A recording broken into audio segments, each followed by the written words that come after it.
வணக்கம். இன்றைய சப்ஜெக்ட் இந்த தலைப்பு கமர்ஷியல் பேங்கிங் வணிக வங்கிகளை பொறுத்தவரையில ஒரு ஒரு முக்கியமான ஒரு தலைப்பா காணப்படுது. அதாவது இந்த மணி லாண்டரிங் சொல்லக்கூடிய பண தூய்மையாக்கல், அடுத்தது பயங்கரவாத இயக்கங்களுக்கு நிதியிடல் மற்றும் தமது வாடிக்கையாளர்களை பற்றி அறிந்து கொள்ள வேண்டிய ஒரு தேவைப்பாடு வங்கிகளுக்கு காணப்படுகின்றது. முக்கியமாக வணிக வங்கிகளுக்கு. காரணம் என்னன்னு கேட்டா, எனக்கு தெரியும் வணிக வங்கிகள் கரை கடந்த, அதாவது வெளிநாட்டு வாடிக்கையாளர்களுடன், வெளிநாட்டு நிறுவனங்களுடன், வெளிநாட்டு கம்பெனிகளுடன் கொடுக்கல் வாங்கல்களை மேற்கொள்கின்றது. ஆனா எல்எஸ்பி சிறப்பியல்பு வாய்ந்த வங்கிகளை பொறுத்தவரையில அவங்க பொதுவாக உள்நாட்டுல காணப்படக்கூடிய வாடிக்கையாளர்களுடையும் நிறுவனங்களுடையும் மாத்திரம்தான் கொடுக்கல் வாங்கல்களை மேற்கொள்றாங்க. அதுக்காக சொல்ல இல்லாது எல்சிபி என்று சொன்னா இந்த மணி லாண்டரிங் அல்லது டெரரிஸ்ட் ஃபைனான்சிங் போன்ற இடர் நேர்வுகள் காணப்படுறது இல்லைன்னு சொல்ல இயலாது. ஆனா குறைவு. வணிக வங்கிகளை பொறுத்தவரையில அது கரைக்க வெளிநாட்டுல காணப்படக்கூடிய பல்வேறுபட்ட நாடுகள்ல பல்வேறு விதமான வாடிக்கையாளர்கள், பல்வேறு விதமான நிறுவனங்களோட கொடுக்கல் வாங்கல் செய்யறதால இந்த வணிக வங்கிகளை பொறுத்தவரையில இந்த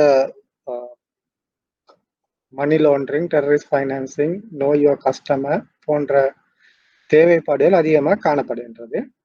அதனால நான் நினைக்கிறேன் இன்னைக்கு அந்த பகுதியை எங்களால் கவர் பண்ணிக்கொள்ள முடியும். இப்ப முதலாவது இன்றைய தலைப்பு ஏஎம்எல், அதாவது ஆன்டி மணி லாண்டரிங், பண தூய்மையாக்கலுக்கு எதிரான வழிகாட்டுதல்கள். கேவைசி என்றது நோ யுவர் கஸ்டமர், உங்கள் வாடிக்கையாளரை பற்றி ஒரு வங்கி நன்றாக தெரிந்து வைத்திருக்க வேண்டும். அந்த வாடிக்கையாளர் என்ன ஐடென்டிபிகேஷன், அதாவது அவருடைய அறிந்து கொள்ளக்கூடிய முறைகள் என்ன, அவர்கள் செய்யக்கூடிய தொழில்கள் என்ன, அவர்களுடைய வருமானங்கள் எங்கிருந்து வருகின்றது, சட்ட ரீதியான தொழில் நடவடிக்கையிலிருந்து வருமானம் வருகின்றதா, அல்லது சட்ட ரீதியற்ற சட்டவிரோதமான தொழில்கள் நடவடிக்கைகள் மூலம் வருமானம் பெறப்படுகின்றதா போன்ற விடயங்களை ஒரு வங்கி கட்டாயம் தெரிந்து வைத்திருக்க வேண்டும்.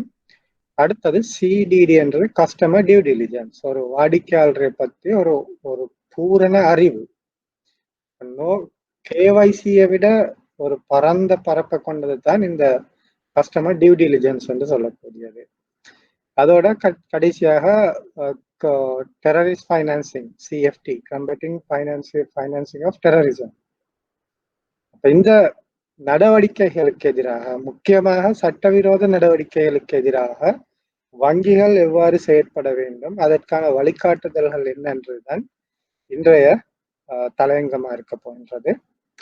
அதன் அடிப்படையில இந்த டாபிக்ல கோர்ஸை பொறுத்தவரை 4 முக்கிய விடயங்களை நாம தெரிஞ்சிருக்க வேண்டும். பண தூய்மையாக்கலுக்கு எதிரான வழிகாட்டுதல்கள் AML, anti money laundering.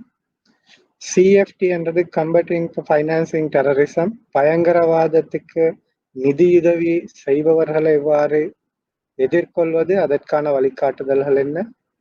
No your customer அல்லது கேவைசி, வங்கியுடைய வாடிக்கையாளரை நல்ல முறையில் அறிந்து கொள்ள வேண்டும். ஒரு வாடிக்கையாளரை பற்றி என்னென்ன விடயங்கள் அறிந்து கொள்ள வேண்டும், அதுக்கான ஒழுங்குமுறைகள் என்னன்றத படிப்போம். கடைசியாக வாடிக்கையாளர் மீதான உரிய அக்கறை, கஸ்டமர் டியூ டிலிஜென்ஸ். இது கேவைசிக்கு விட ஒரு பரந்தளவிலான முறையில வாடிக்கையாளரை பற்றி தெரிந்து கொள்ள வேண்டும்.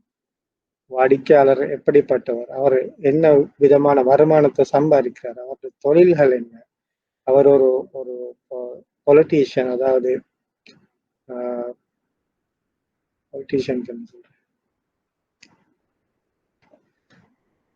அதாவது பொலிட்டிக்கல் ஒர்க் அதுல ஈடுபடக்கூடிய ஒருத்தரா இருக்கிறாரா, அவர் ஒரு மினிஸ்டரா அல்லது ஒரு மெம்பர் ஆஃப் பார்லிமெண்டா, அது போன்ற விடயங்களை அந்த வங்கி கட்டாயம் தெரிந்திருக்க வேண்டும். ஒவ்வொரு விதமான கஸ்டமர், ஒவ்வொரு விதமான வாடிக்கையாளருக்கும் வெவ்வேறு விதமான ஒழுங்குமுறைகள் காணப்படுகின்றன. இந்த கேஒய்சி மற்றும் சிடிடி சம்பந்தமாக. அப்ப அது ஒவ்வொருவருக்கும் ஒரு வாடிக்கையாளரை பொறுத்தவரையில அவர் என்ன விதமான பின்னணி, அவருடைய பொருளாதார பின்னணி என்ன, சமூக பின்னணி என்ன என்றதை அடிப்படையாக கொண்டு இந்த வரையறைகள், இந்த இந்த கோட்பாடுகள் வேறுபடுத்தப்பட்டிருக்கின்றது. அப்ப அதை பொறுத்தவரையில் நாங்கள் அதை அறிஞ்சிருக்கணும். ஒரு ஒரு இண்டிவிஜுவல், அதாவது தனிப்பட்ட வாடிக்கையாளர் இருந்தா எப்படி, ஒரு கம்பெனி வாடிக்கையாளராக இருந்தா எப்படி, அல்லது ஒரு தேர்ட் பார்ட்டி மூன்றாம் தரப்பு நடவடிக்கைகள் எப்படி மேற்கொள்வது, அல்லது பொலிட்டிக்கலி எக்ஸ்போஸ்ட் பர்சன், அதாவது இந்த பாலிடிக்ஸ் சம்பந்தப்பட்ட இருக்கிறாரா, அவர்களுக்கு வேறு விதமான கோட்பாடுகள், விதிமுறைகள் காணப்படுகின்றன. அதைத்தான் நாங்க இன்னைக்கு அறிஞ்சு கொள்ள போறோம், படிச்சு கொள்ள போறோம். அதுல முதலாவது பண தூய்மையாக்கல், ஆன்டி மணி லாண்டரிங். பண தூய்மையாக்கலுக்கு எதிராக ஒரு வங்கி எவ்வாறு செயற்பட வேண்டும், ஒரு கஸ்டமர், ஒரு வாடிக்கையாளர் பண தூய்மையாக்கல்ல ஈடுபடுறாருன்றதை எப்படி அறிந்து கொள்றது, அப்படி அறிந்து கொண்ட பிறகு அதுக்கு என்ன விதமான நடவடிக்கைகளை அந்த வங்கி எடுக்க வேண்டும்ன்றது தான் இதுல பரப்பா காணப்படும். அப்ப பண தூய்மையாக்கல் என்றது சட்டவிரோத நடவடிக்கையிலிருந்து பெறப்பட்ட பணத்தை அல்லது ஒரு சொத்தை ஒரு நியாயமான, ஒரு நீதியான முறையில பெற்றுக்கொண்டதாக மாற்றப்பட்டது. அப்படி ஒரு தோற்றத்தை வழங்குறது தான் பண தூய்மையாக்கல் என்று படம். உதாரணத்துக்கு ஒருவர் ஒரு இடத்துல போயிட்டு லஞ்சம் எடுக்கிறாரு. அப்ப லஞ்சம் என்றது சட்டவிரோத நடவடிக்கை மூலம் பெறப்பட்ட பணம். அப்ப அவருக்கு அந்த பணத்தை நேரடியாக பேங்க்ல கொண்டு போயிட்டு டிபாசிட் செய்ய முடியாமல் இருக்கலாம். அப்ப அல்லது நேரடியாக அவருடைய வீட்டுல கொண்டு போயிட்டு வச்சிருக்க இல்லாமல் இருக்கலாம். ஏன், அதுக்கு வேற சட்ட பிரச்சனைகள் ஏற்படும். அதனால இவர் என்ன செய்வார்னு கேட்டா, அந்த அப்படி பெறப்பட்ட ஒரு பணத்தை கொண்டு ஒரு சொத்தை வாங்குவார், அல்லது ஒரு 4-5 பொருட்களை வாங்குவார், அல்லது ஒரு காணியை வாங்கலாம். சரியா? அப்ப அதை வாங்கிட்டு அது பிறகு கொஞ்சம் காலத்துல அந்த காணியை வித்தா, அப்ப அவருக்கு சொல்லும், இது நான் காணியை வித்து எடுத்த சல்லி. இப்ப பேங்க்ல நீங்க கொண்டு போய் டிபாசிட் பண்ண போனீங்கன்னா ஒரு குறிப்பிட்ட தொகைக்கு மேலால டிபாசிட் பண்றேன்னா கேட்பாங்க, இந்த சல்லி உங்களுக்கு எங்காலண்டு. அப்ப இதுல சோர்ஸ் ஆஃப் இன்கம், எந்த வழிமுறையில இருந்து, எந்த வியாபாரத்துல இருந்து அல்லது எந்த நடவடிக்கையில இருந்து இந்த பணம் பெறப்பட்டது.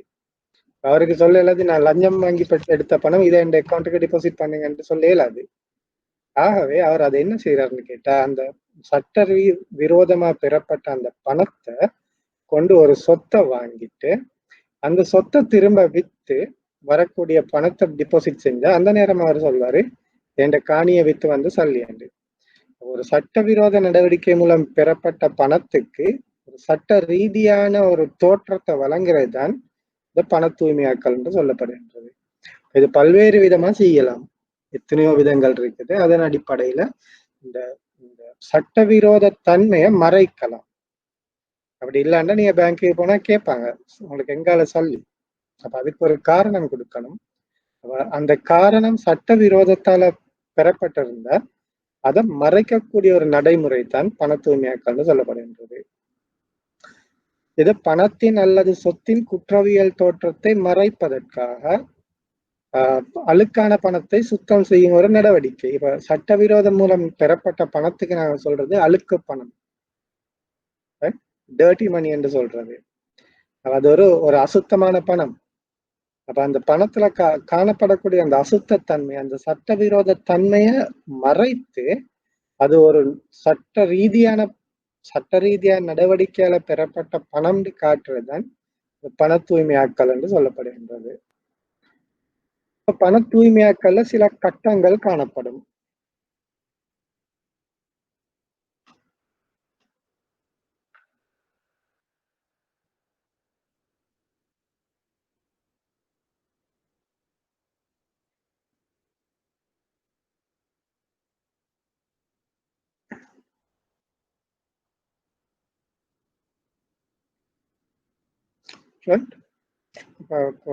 பண தூய்மையாக்கல்ல கட்டங்கள் 3 வகையானது. பண தூய்மையாக்கல் மூன்று கட்டங்கள்ல தான் நடைபெறும். முதலாவது எங்களுக்கு தெரியும், அந்த சட்ட விரோதமான நடவடிக்கை மூலம் பெறப்பட்ட அந்த அசுத்த பணம். அப்ப அத சுத்த பணம் அல்லது சட்ட ரீதியாக பணமாக மாத்துறதுக்கு அது ஒரு 3 விதமான கட்டங்களுக்கூடாக செலுத்தப்பட்டு தான் அது சுத்திகரிக்கப்படும். அப்ப அதுல முதலாவது வந்து பிளேஸ்மெண்ட், 2வது லேயரிங், 3வது இன்டிகிரேஷன். இந்த 3ம் தான் இந்த இந்த பண தூய்மையாக்கல்ல காணப்படக்கூடிய கட்டங்கள். இதுக்கு உண்மையிலே தமிழ் வேர்ட் என்னன்னு எனக்கு தெரியல. அப்படி உங்களுக்கு தெரிஞ்சிருந்தா நீங்க பாவிக்கலாம். அப்படி இல்லைண்டா எக்ஸாம்ல ஒரு கேள்வி வரும்னு சொன்னா நீங்க இதே ஆங்கில வார்த்தையை பாவிக்கலாம். அதுல எந்த பிழையும் இல்லை. அதுக்கு முழுமையான மார்க்ஸ் வழங்கப்படும். அப்படி உங்களுக்கு இதுக்குரிய தமிழ் வேர்ட் என்னன்னு தெரிஞ்சிருந்தா நீங்க அதை எழுதிக்கோங்க. பிளேஸ்மெண்ட் என்ற நீங்க உங்களுக்கு இந்த சட்ட விரோத நடவடிக்கை மூலம் பெறப்பட்ட ஒரு ஒரு குறிப்பிட்ட பணத்தை நீங்க ஒரு வங்கியில டிபாசிட் செய்யலாம், அல்லது ஏதோ ஒரு வகையில அந்த பிசிக்கல் கேஷ், அதாவது அந்த பணத்தை இன்னொரு நாட்டுக்கு நீங்க கடத்தலாம், கொண்டு போகலாம். ரைட்? அவங்களுக்கு தெரியும் உண்டியல் மெத்தட் அப்படியெல்லாம் நீங்க கேள்விப்பட்டிருப்பீங்க. நிறைய ஹவாலான் இருக்கு, உண்டியல் இருக்குது. அதுல வந்து அதுவும் ஒரு விதமான சட்டவிரோத நடவடிக்கைக்கு பயன்படுத்தக்கூடிய ஒரு ஒரு பணப்பரிமாற்ற முறை. அதுல என்ன நடக்கும்னு கேட்டா, ஒரு நாட்டுல சட்ட விரோதமா பெறப்பட்ட பணத்தை ஏதோ ஒரு வகையில அவங்க இன்னொரு நாட்டுக்கு கொண்டு போவாங்க. அந்த நாட்டுல அது ஒரு நல்ல பணமா காணப்படும். ஏன்? அவங்களுக்கு அந்த ஒரிஜின், அந்த அந்த மூலாதாரம் என்னன்றது தெரியாது. சரியா? அதுக்கு சொல்றது பிளேஸ்மெண்ட். ஒன்று கிரிமினல் ஆக்டிவிட்டிஸ் அல்லது சட்டவிரோத நடவடிக்கை மூலம் பெறப்பட்ட பணத்தை வைப்பு செய்யலாம், அல்லது வேறொரு நாட்டுக்கு அந்த பணத்தை கொண்டு செல்லலாம். 2வது லேயரிங் மெத்தட். நீங்க ஏற்கனவே பெற்றுக்கொண்ட பணத்தை என்ன செய்றீங்கன்னு கேட்ட, சின்ன சின்ன இப்போ ஒரு சொல்லுவோம் 10 மில்லியன் லஞ்சம் எடுத்திருக்கிறார் ஒருத்தர். 10 மில்லியனை கொண்டு போய் டிபாசிட் பண்ண போனா என்ன நடக்கும்? சும்மாவே பிடிபட்டுருவார். 10 மில்லியனை ஒரேடியா இன்னொரு நாட்டுக்கு அனுப்ப இயலுமா? இயலாது. அப்ப சின்ன அமௌண்டா இருந்தா நீங்க இதை செய்யலாம். சின்ன ஒரு 10,000 ரூபாய் எடுத்திருக்கிறீங்க, அதை நீங்க பயமில்லாம கொண்டு போய் டிபாசிட் பண்ணிடலாம். அதுக்கப்புறம் அது சட்ட ரீதியான பணமா ஆயிரும். ஏன்? 10,000 டிபாசிட் பண்ற நேரம் யாரும் கேட்க மாட்டாங்க எங்க இருந்து இந்த சல்லி வந்துச்சுன்னு. இப்போ நீங்க அக்கௌண்ட்ல டிபாசிட் பண்ணிட்டீங்கன்னா அதுக்கப்புறம் அது லெஜிட்டிமேட் மணி, அது அது ஒரு சட்ட ரீதியான பணமா மாற்றப்பட்டது. அப்படி இல்லை ஒரு $1,00,000, அப்ப அது உங்களுக்கு லேசா இன்னொரு நாட்டே கடத்திடலாம். எங்க டிபாசிட் 1,00,000 டிபாசிட் பண்ண போட்டா கேள்வி கேட்பாங்க. அதே நேரம் அதை இன்னொரு நாட்டுக்கு கடத்திடலாம் லேசா. 1,00,000 ரூபாய் இன்னொரு தொகை. இப்போ சொல்லுங்க, ஒரு 10 மில்லியன் லஞ்சம் வாங்கிட்டாரு. அப்ப அவருக்கு அதை இந்த பிளேஸ்மெண்ட் மூலம் தூய்மையாக்கல் செய்ய முடியாது. அவர் அதுக்கு அடுத்த மெத்தடுக்கு, அதாவது அடுத்த கட்டத்துக்கு அதுக்கு போக வேண்டி வரும், லேயரிங் என்று சொல்லக்கூடிய அந்த கட்டத்துக்கு. இதுல என்ன நடக்கும்னு கேட்டா, அந்த 10 மில்லியனை இவங்க சின்ன சின்ன சின்ன அமௌண்டா பிரிப்பாங்க. சரியா? ஒரு 10,000 10,000 10,000 பிரிச்சுட்டு அந்த 10,000 கொண்டு போயிட்டு ஒரு பேங்க்ல போட மாட்டாங்க, ஒரு அக்கௌண்ட்டுக்கு போட மாட்டாங்க.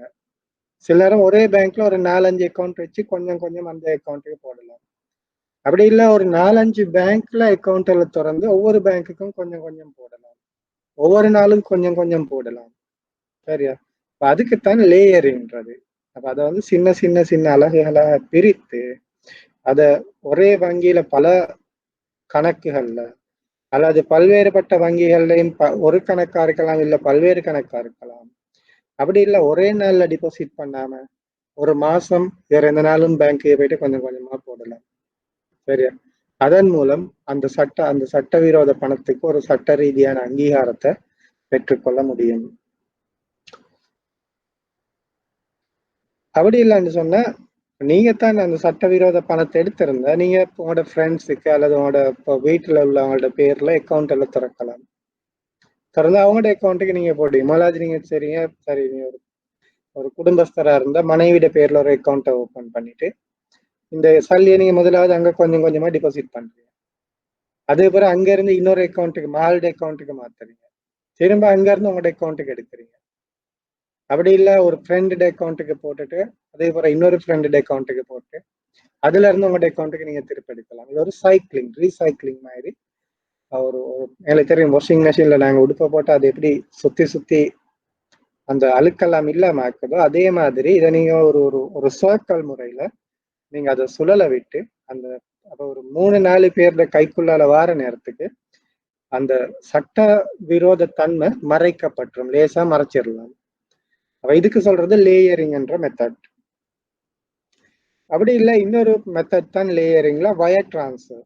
அப்ப வெளிநாட்டுக்கு காசு கொண்டு போகலாண்ட பிசிக்கல் மணியை நீங்க இன்னொரு நாட்டுக்கு கடத்தலான்னு சொன்னா நீங்க இந்த இந்த மாதிரி செய்யலாம். ஸ்ரீலங்கால முதலாவது ஒரு அக்கௌண்ட்டுக்கு கொஞ்சம் கொஞ்சமா போட்டுட்டு அந்த அக்கௌண்ட்ல இருந்து ஒரு வயர் டிரான்ஸ்ஃபர் ஒரு online transfer money transfer method உண்டு.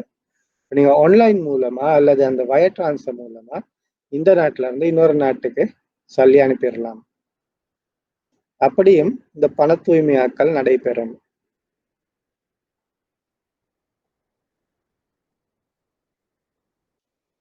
மூன்றாவது முறை இன்டிகிரேஷன், அது மூன்றாவது கட்டம். இன்டிகிரேஷன் என்றது இந்த பணம் சட்ட ரீதியாக பெறப்பட்ட பணம் வங்கி முறைமைக்குள்ளால கொண்டு செல்லப்பட மாட்டாது. சரியா? எந்த ஒரு வங்கியும் பயன்படுத்தப்பட மாட்டாது. என் வங்கி பேங்க் கிட்ட போனாதான் கேள்வி கேட்பாங்க, எங்கால சொல்லி வந்துச்சுன்றதும் கேவைசி ஃபார்ம் ஃபில் பண்ணணும். அதுல இப்போ டீட்டெயில் அடிஷனல் டீட்டெயில் டிபாசிட் பண்ற டீட்டெயில் அது போன்ற அடிஷனல் டீட்டெயில்கள் கொடுக்கணும். இது மூன்றாவது கட்டத்துல என்ன நடக்கும்னு கேட்டா இந்த இந்த சட்டவிரோத பணம் அந்த நாட்டோட வங்கி முறைமைக்குள்ள வராது. அதாவது பேங்க்குக்கு எந்த எப்படியுமே டிபாசிட் பண்ண மாட்டாங்க. ஆனா அந்த பணத்தை கொண்டு வங்கி முறைமைக்கு வெளியில வேற ஏதாவது ஒரு முறையை பயன்படுத்துவாங்க. உதாரணத்தை சொல்றேன்டா, ஒரு 10 லட்சம் பெறுமதியான ஒரு லக்ஸரி வாட்ச், கோல்டன் வாட்ச், ஒரு ஜுவல்லரி போயிட்டு வாங்குறீங்க, இல்ல ஒரு வாட்ச் ஷாப் ஒன்றுக்கு போயிட்டு நீங்க வாங்குறீங்க. கடைக்காரன் கேட்பானா நீங்க எந்த முறையில சல்லி வந்துச்சோ, நீங்க லீகலா சல்லி சம்பாதிக்கிறீங்களா இல்லீகலா சம்பாதிக்கிறீங்களா? கேட்க மாட்டான். ரைட்? அவன் சல்லி எடுத்துட்டு சாமானத்தை தந்துடுவான். அப்ப நீங்க அது அந்த லக்ஸரி வாட்சை வாங்கிட்டு அதே பிறகு நீங்க அதை கொண்டு போய் இன்னொருத்தருக்கு வைப்பீங்க. அப்ப அதன் மூலம் பெறக்கூடிய சல்லியை அவங்களுக்கு பயம் இல்லாம டிபாசிட் பண்ணலாம். ஏன்? வாட்ச் வந்து உங்களோடது, வாங்கிட்டீங்க நீங்க. பேங்க்ல கேள்வி கேட்டா சொல்லலாம், எனக்கு இருக்கக்கூடிய ஒரு சொத்தை நான் வித்தன், என் வாட்சை நான் வித்தன், அந்த சல்லியை டிபாசிட் பண்றேன்.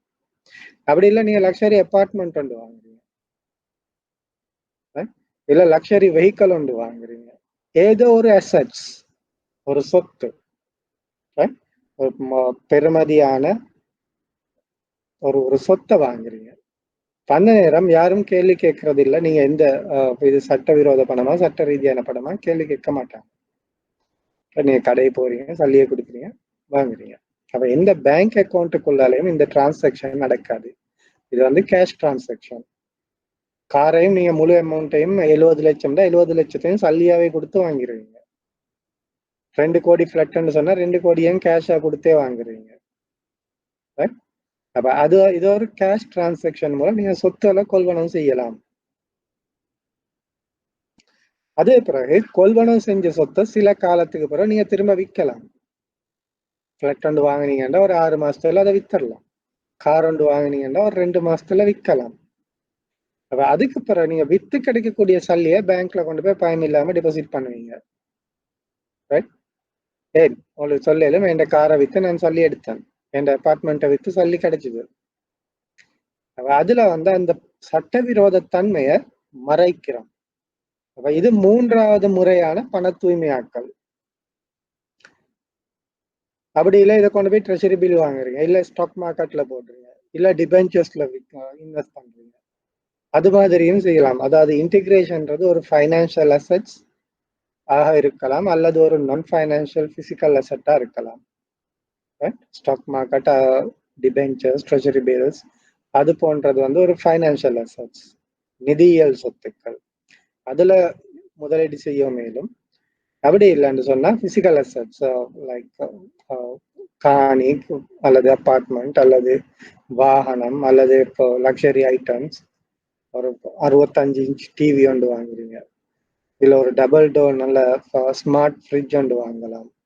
அப்போ அது போன்ற அசட்ஸ் எல்லாம் வாங்கிட்டு திரும்ப கொஞ்சம் காலத்துல வித்துட்டீங்கன்னு சொன்னா அந்த திரும்ப கிடைக்கக்கூடிய சல்லி உங்களுக்கு தூய்மையாக்கப்பட்ட சல்லியா காணப்படும்.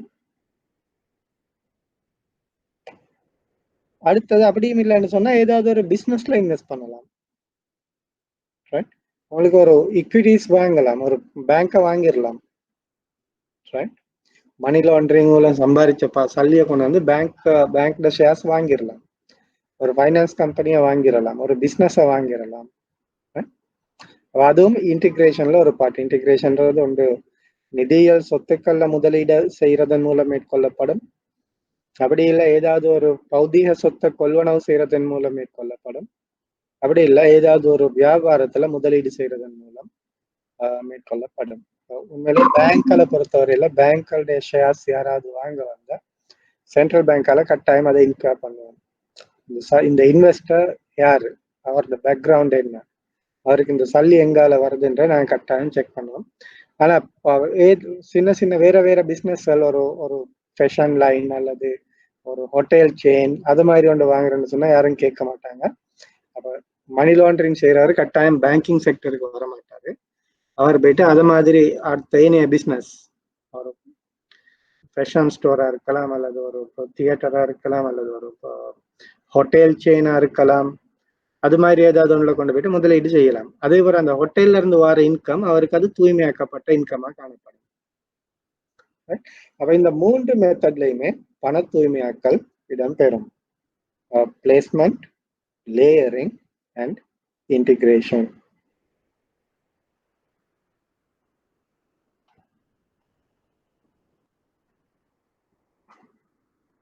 அப்ப இது வந்து பண தூய்மையாக்கலோட சம்பந்தப்பட்டது. ஆன்டி மணி லாண்டரிங், அதாவது பணத்தை எப்படி பணம் தூய்மையாக்கப்படுகின்றது.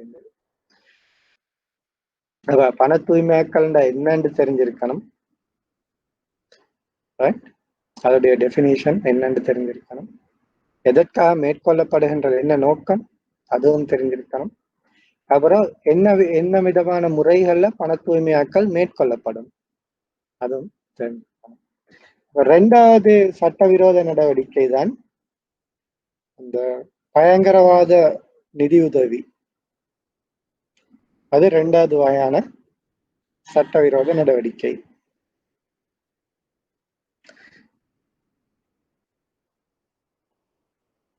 இதுல என்னன்னு கேட்டா, பயங்கரவாதிகளுக்கு அல்லது பயங்கரவாத அமைப்புகளுக்கு நீங்க உண்மையிலே சட்ட ரீதியான பணத்தை கொண்டு ஆதரவு வழங்கலாம்.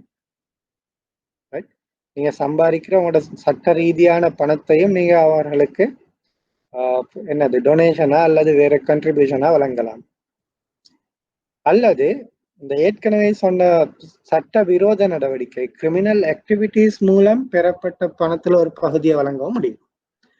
ஆனா 2மே சட்டவிரோதம். சட்ட ரீதியாக சம்பாதித்த பணத்தை கொண்டு பயங்கரவாதத்துக்கு ஆதரவு வழங்குறது அதுவும் சட்டவிரோதம். அல்லது சட்டவிரோதமான நடவடிக்கை மூலம் பெறப்பட்ட பணத்தை கொண்டு பயங்கரவாதத்துக்கு ஆதரவு வழங்கினா அதுவும் சட்டவிரோதம். 2க்குமே சட்ட ரீதியான நடவடிக்கைகள் மேற்கொள்ளப்படும்.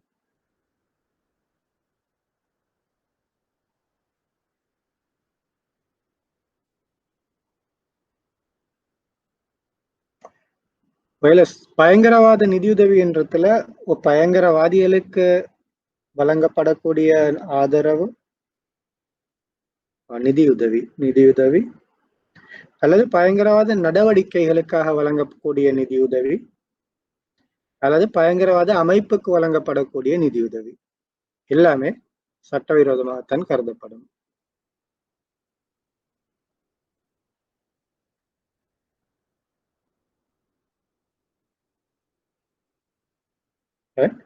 அடுத்தது அந்த வழங்கப்படக்கூடிய பணம் நீங்க சட்ட ரீதியா சம்பாதித்ததா இருக்கலாம் அல்லது சட்ட விரோதமாக எடுத்ததா இருக்கலாம்.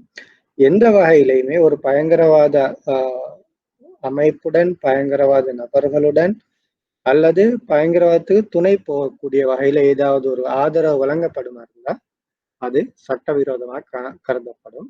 ஆகவே இந்த விதமான கொடுக்கல் வாங்கல் வங்கிகளுக்குள்ளாலும் மேற்கொள்ளப்படலாம். ரைட்? கட்டாயம் இல்ல. இப்ப வங்கிகள் உங்களுக்கு தெரியும், நீங்க கேள்விப்பட்டிருப்பீங்க, எத்தனையோ விதமான சந்தர்ப்பங்கள்ல வங்கி கணக்குகள் மூலமாக, வங்கிகள் மூலமாக இந்த மணி லாண்டரிங் கூட வங்கிகள் மூலமா நடந்திருக்குது. அதே மாதிரி பயங்கரவாத நிதி உதவியும் வங்கிகள் மூலமாக அல்லது வங்கி முறைமை, ஒரு நாட்டோட வங்கி முறைமை மூலமாக மேற்கொள்ளப்படுகின்றது. ஆகவே இந்த வங்கிகள் அவற்றை எதிர்கொள்றதுக்கு தயாராக இருக்க வேண்டும். எவ்வாறு எதிர்கொள்றதுன்றதை நாங்க பின்னால பார்ப்போம். ஆனா ஒரு வங்கியை பொறுத்தவரையில இந்த விதமான சட்டவிரோத நடவடிக்கைகள் வங்கிகளுக்குள்ளால மேற்கொள்ளப்படுறதை நாங்க தடுக்கணும், அதை எதிர்க்கணும். அது எவ்வாறு தடுக்கிறதுன்றதை நாங்க பார்ப்போம் பின்னால.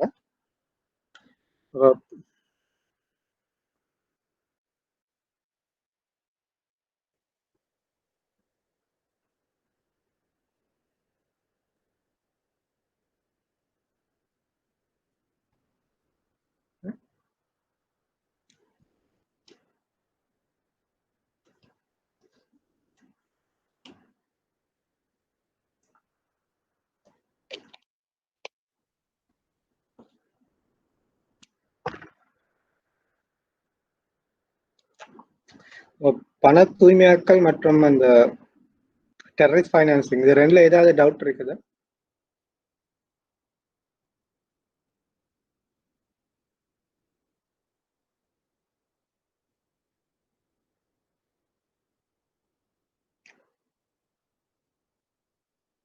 ஓகே, டவுட் இல்லைன்னா நாங்க அடுத்த ஸ்லைடுக்கு போகலாம்.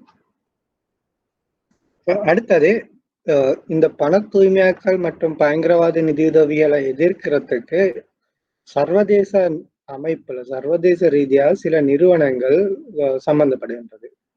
இவர்கள் தான் இந்த வங்கிகளுக்கு தேவையான அறிவுரைகள் வழங்குறது, எவ்வாறு இவற்றை தடுக்க வேண்டும், அதுக்குரிய கைட்லைன்ஸ் பேங்க்களுக்கு வழங்குவார்கள் அல்லது அந்த நாட்டுக்கு தேவையான ஆலோசனைகள் வழங்குவார்கள். அப்ப இதுல இந்த நிறுவனங்கள் என்னன்றதை நாங்கள் தெரிஞ்சிருக்கணும். அதுல மிக முக்கியமான அல்லது இப்போ உலகளாவிய ரீதியில காணப்படக்கூடிய நிறுவனங்கள்ல முதன்மை நிறுவனமா இந்த பண தூய்மையாக்கலுக்கும் பயங்கரவாத நிதியுதவிக்கும் எதிராக செயற்படக்கூடிய மிக பிரதான நிறுவனமாக காணப்பட்டதுதான் இந்த ஃபைனான்சியல் ஆக்ஷன் டாஸ்க் ஃபோர்ஸ் என்று சொல்லக்கூடியது, FATF. இவர்கள் ஒவ்வொரு நாட்டுக்கும் அந்த நாட்டுல காணப்படக்கூடிய வங்கிகள், அந்த நாட்டுல காணப்படக்கூடிய மத்திய வங்கிகள் போன்றவற்றுக்கு இந்த பண தூய்மையாக்கல் மற்றும் பயங்கரவாத நிதி உதவிகளை எதிர்ப்பதற்கு தேவையான ஒழுங்குமுறைகள், அதுக்கு தேவையான கட்டமைப்புகள் என்னன்றத இவர்களுடைய கைட்லைன்ஸ் மூலம், அவர்களுடைய ஒழுங்குமுறைகள் மூலம் அந்த நிறுவனங்களுக்கு வெளிப்படுத்துவார்கள். அப்ப இலங்கையை பொறுத்தவரையில இலங்கை மத்திய வங்கி இந்த FATF என்ற அந்த நிறுவனத்தால வழங்கக்கூடிய விதிமுறைகளை இந்த நாட்டில் காணப்படக்கூடிய வங்கிகளுக்கு வழங்கி, அப்ப நாங்கள் சொல்லும் இந்த நாட்டில் காணப்படக்கூடிய எல்லா வங்கிகளும் இந்த FATF கைட்லைன்ஸ், அவர்களால் வழங்கக்கூடிய ஒழுங்குமுறை விதிமுறைகளை முழுமையாக பின்பற்றணும். அப்படி நாங்க வங்கிகளுக்கு அறிவுறுத்தல்கள் வழங்கப்படுகின்றது. அதே நேரம் மேலே தெரியும், உலகளாவிய ரீதியில காணப்படக்கூடிய பிரபலமான பண தூய்மையாக்கல் நிறுவனங்கள் அல்லது நபர்கள், அதே நேரம் பிரபலமான பயங்கரவாத அமைப்புகள் அல்லது நபர்கள், இவர்களுடைய ஒரு லிஸ்ட் உண்டு, ஒரு பட்டியல் உண்டு இந்த நிறுவனத்தால காலத்துக்கு காலம் வெளியிடப்படும். சரியா? அப்ப இவர்கள் தான் உலகத்துல யார் யார் பண தூய்மையாக்கல் செய்யறது, யார் யார் பயங்கரவாதி, யார் யார் பயங்கரவாத அமைப்பு போன்ற அந்த பட்டியலை வெளியிடுவாங்க. சரியா? அப்ப ஒவ்வொரு நாடும், இலங்கை மத்திய வங்கியும் அந்த பட்டியலை எடுத்து காலத்துக்கு காலம் இது அப்டேட் பண்ணப்படும். அப்ப அந்த பட்டியலை எடுத்து இலங்கையில காணக்கூடிய வங்கிகளுக்கு அவை அறிவுறுத்தப்படும். அப்ப ஒவ்வொரு வங்கியும் ஒரு டிரான்சாக்ஷன் ஒன்று செய்யற நேரம் அந்த பெனிஃபிஷரி, அந்த பணம் யாருக்கு செலுத்தப்படுது என்ற அந்த விவரத்தை கட்டாயம் அறிந்திருக்க வேண்டும். அந்த நேரம் சொல்லுவோம், நீ ஒரு ஆர்கனைசேஷன், ஒரு சேரிட்டி ஒன்றுக்கு சல்லி அனுப்புறீங்க, ஒரு பெரிய ஒரு அமௌண்ட் அனுப்புறீங்கன்னு சொன்னா உடனே அந்த வங்கி அந்த சேரிட்டி, உதாரணத்துக்கு சொல்லும் ஏபிசி சேரிட்டி, அந்த ஏபிசி என்ற சேரிட்டி என்ற பெயர் இந்த FATF பட்டியல்ல காணப்படுதான்னு செக் பண்ணணும். அதை கட்டாயம் செய்யணும். அப்படி தப்பித்தாரே ஒரு வங்கி அந்த செக்லிஸ்டோட அதை பார்க்காம, அந்த பேரை பார்க்காம சல்லி அனுப்பிட்டாங்க, சரி ஃபண்ட் ட்ரான்ஸ்ஃபரை செஞ்சிட்டாங்க.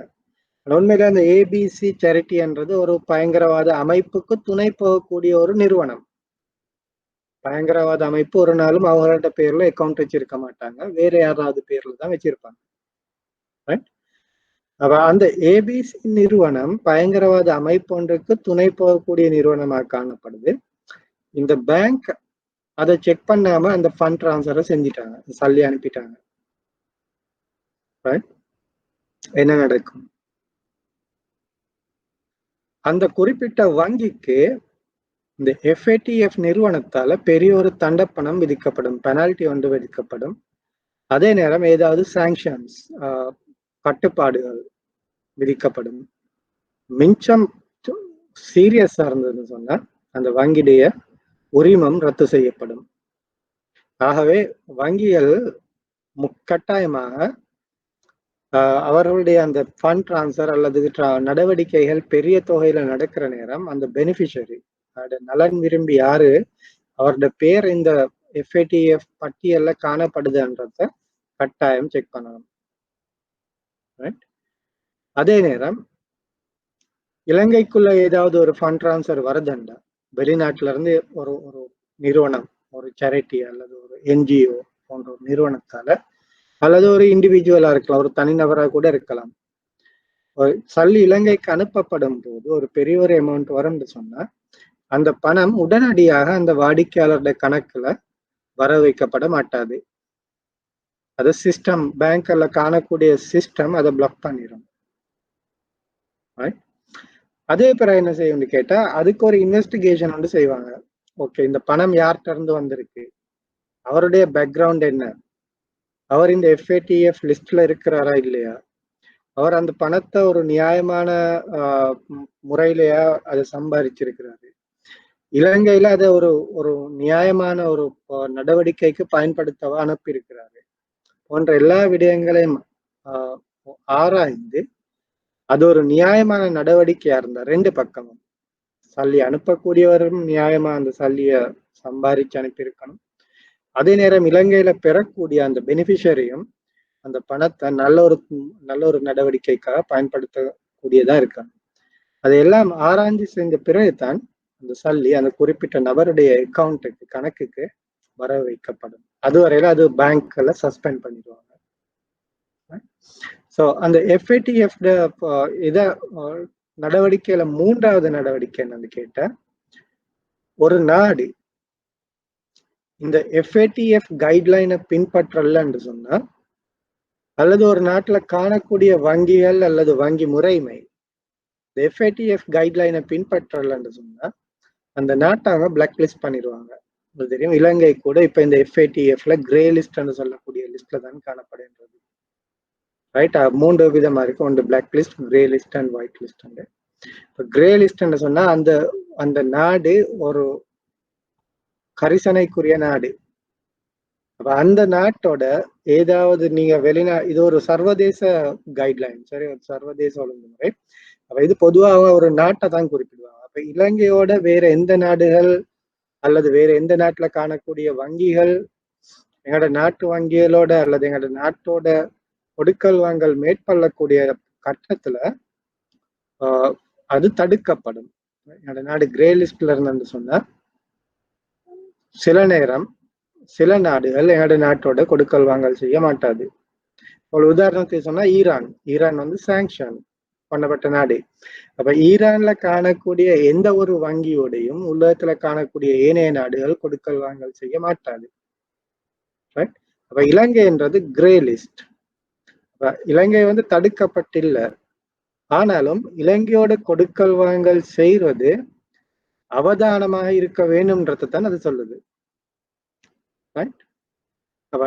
இது மூன்றாவது தொழிற்பாடு. முதலாவது நாடுகளுக்கு தேவையான ஒழுங்கு விதிமுறைகள், பண தூய்மையாக்கல் அல்லது பயங்கரவாத நிதியுதவியை எவ்வாறு எதிர்க்க வேண்டும், அதுக்கு என்னென்ன ஒழுங்குமுறைகள், என்னென்ன டிரெக்ஷன்கள் வழங்கப்பட வேண்டும்ன்றத இந்த FATF அறிவிக்கும்.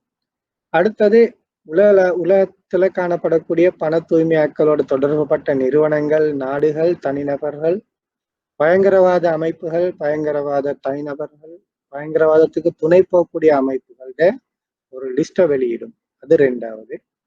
3வது, இந்த ஒழுங்கு விதிமுறைகளை மீறக்கூடிய வங்கிகள் அல்லது நாடுகளுக்கு எதிராக கட்டுப்பாடுகள், பொருளாதார கட்டுப்பாடுகள் அல்லது நிதி கொடுக்கல் வாங்கல் கட்டுப்பாடுகளை விதிக்கும்.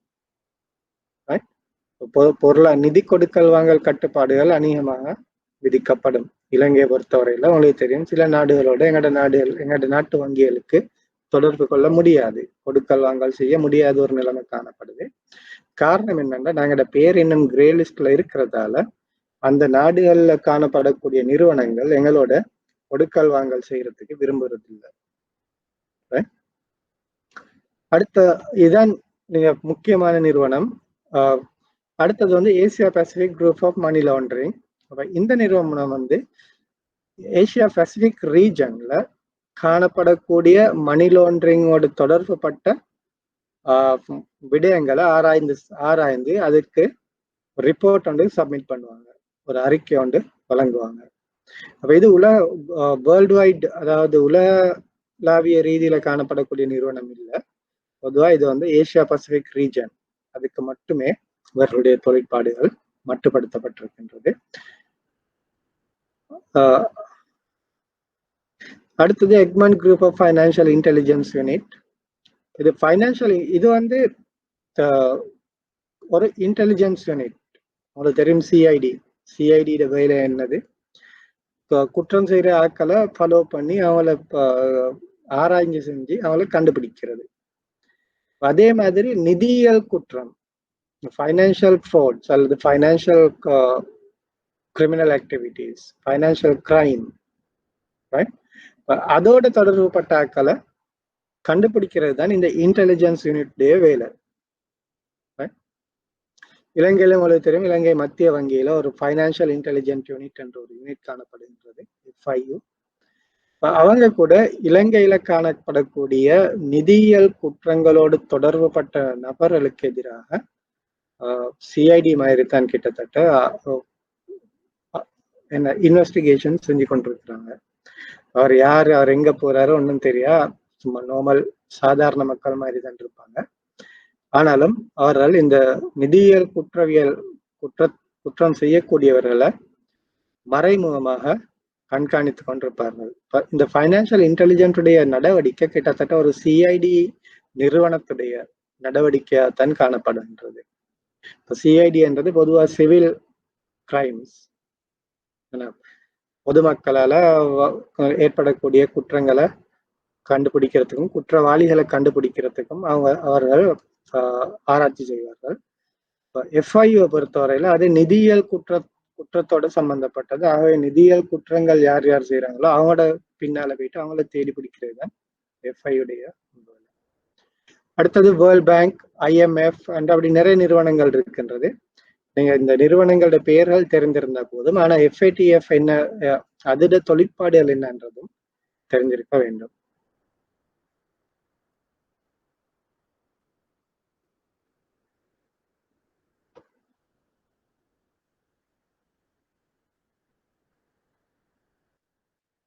அடுத்தது இலங்கையில என்ன நிலைமைன்னு பார்ப்போம்.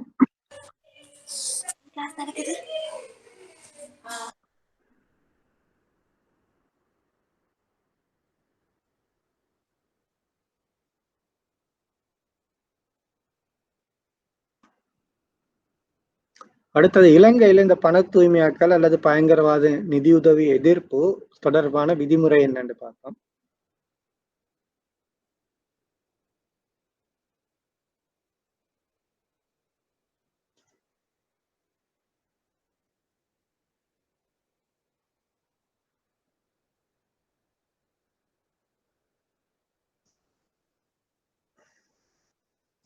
ஏற்கனவே நான் சொன்ன மாதிரி இந்த FATF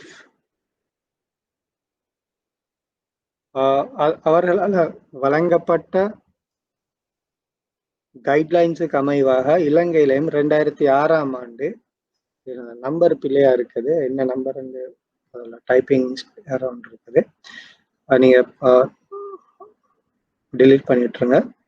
அப்ப 2006ஆம் ஆண்டுல இலங்கை நிதி பரிவர்த்தனைகள் அறிக்கையிடல் சட்டம், பைனான்சியல் டிரான்சாக்ஷன் ரிப்போர்ட்டிங் ஆக்ட் என்ற ஒரு சட்டம் அமுல்படுத்தப்பட்டது. இப்ப இந்த சட்டம் முழுக்க முழுக்க இந்த FATF ரெக்கமெண்டேஷன், நான் ஏற்கனவே சொன்ன மாதிரி இந்த நிறுவனம் சர்வதேச நிறுவனம் பைனான்சியல் ஆக்ஷன் டாஸ்க் ஃபோர்ஸ் என்ற நிறுவனத்தால வழங்கப்பட்ட ரெக்கமெண்டேஷன்ஸ் அடிப்படையில தான் எங்களோட இலங்கையில இந்த நிதி பரிவர்த்தனை அறிக்கையிடல் சட்டம் உருவாக்கப்பட்டிருக்கின்றது. இந்த சட்டத்தை கீழே நான் ஏற்கனவே சொன்ன மாதிரி ஸ்ரீலங்கா ஃபைனான்சியல் இன்டெலிஜென்ட் யூனிட் நிறுவப்பட்டிருக்கின்றது. இது இலங்கை மத்திய வங்கியில ஒரு திணைக்களமாக தொழிற்படுகின்றது. இந்த ஃபைனான்சியல் இன்டெலிஜென்ஸ் யூனிட் மூலமாகத்தான் இலங்கையில இந்த பண தூய்மையாக்கல் மற்றும் பயங்கரவாத நிதியுதவிக்கு எதிரான நடவடிக்கைகள் மேற்கொள்ளப்படுகின்றது. இது FATF ஆல வழங்கப்பட்ட 29 ரெக்கமெண்டேஷன்ஸ், பரிந்துரைகள், ரெக்கமெண்டேஷன் பரிந்துரை உண்டு. அந்த 29 விதமான பரிந்துரைகளை அடிப்படையாக கொண்டுதான் இலங்கையில FTRA என்ற சட்டம் உருவாக்கப்பட்டிருக்கின்றது.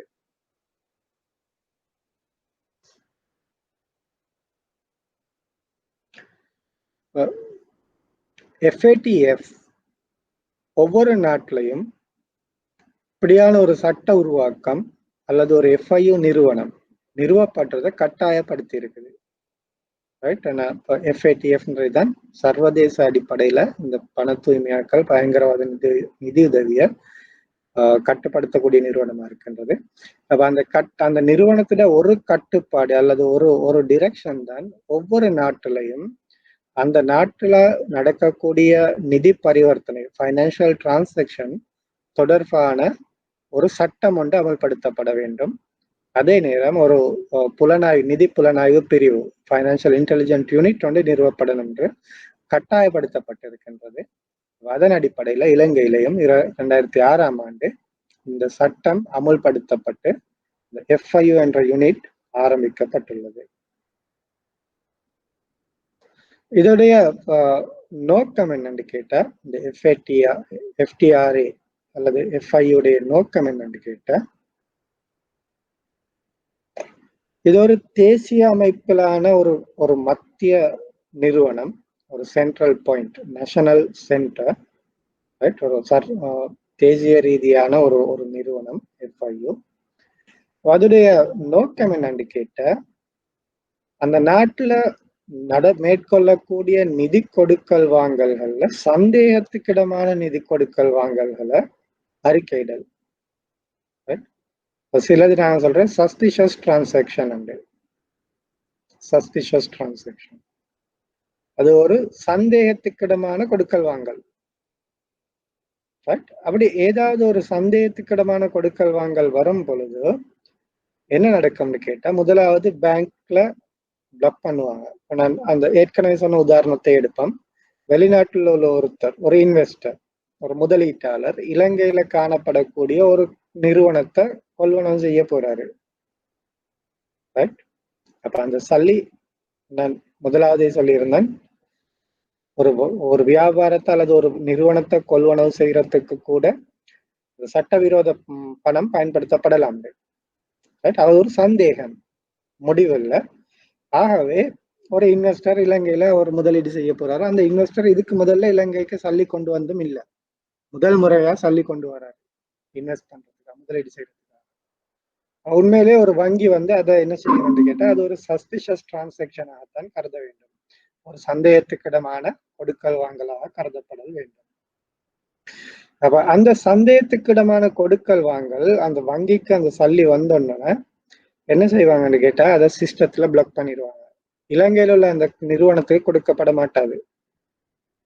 ரைட். ஏன் ஒரு சந்தேகத்துக்கிடமான கொடுக்கல் வாங்கல். அப்ப வங்கி முதலாவது அந்த அந்த நிதி கொடுக்கல் வாங்கலை தடை செய்யும். சிஸ்டத்துல அந்த கம்ப்யூட்டர் சிஸ்டத்துல பிளாக் பண்ணிடுவாங்க.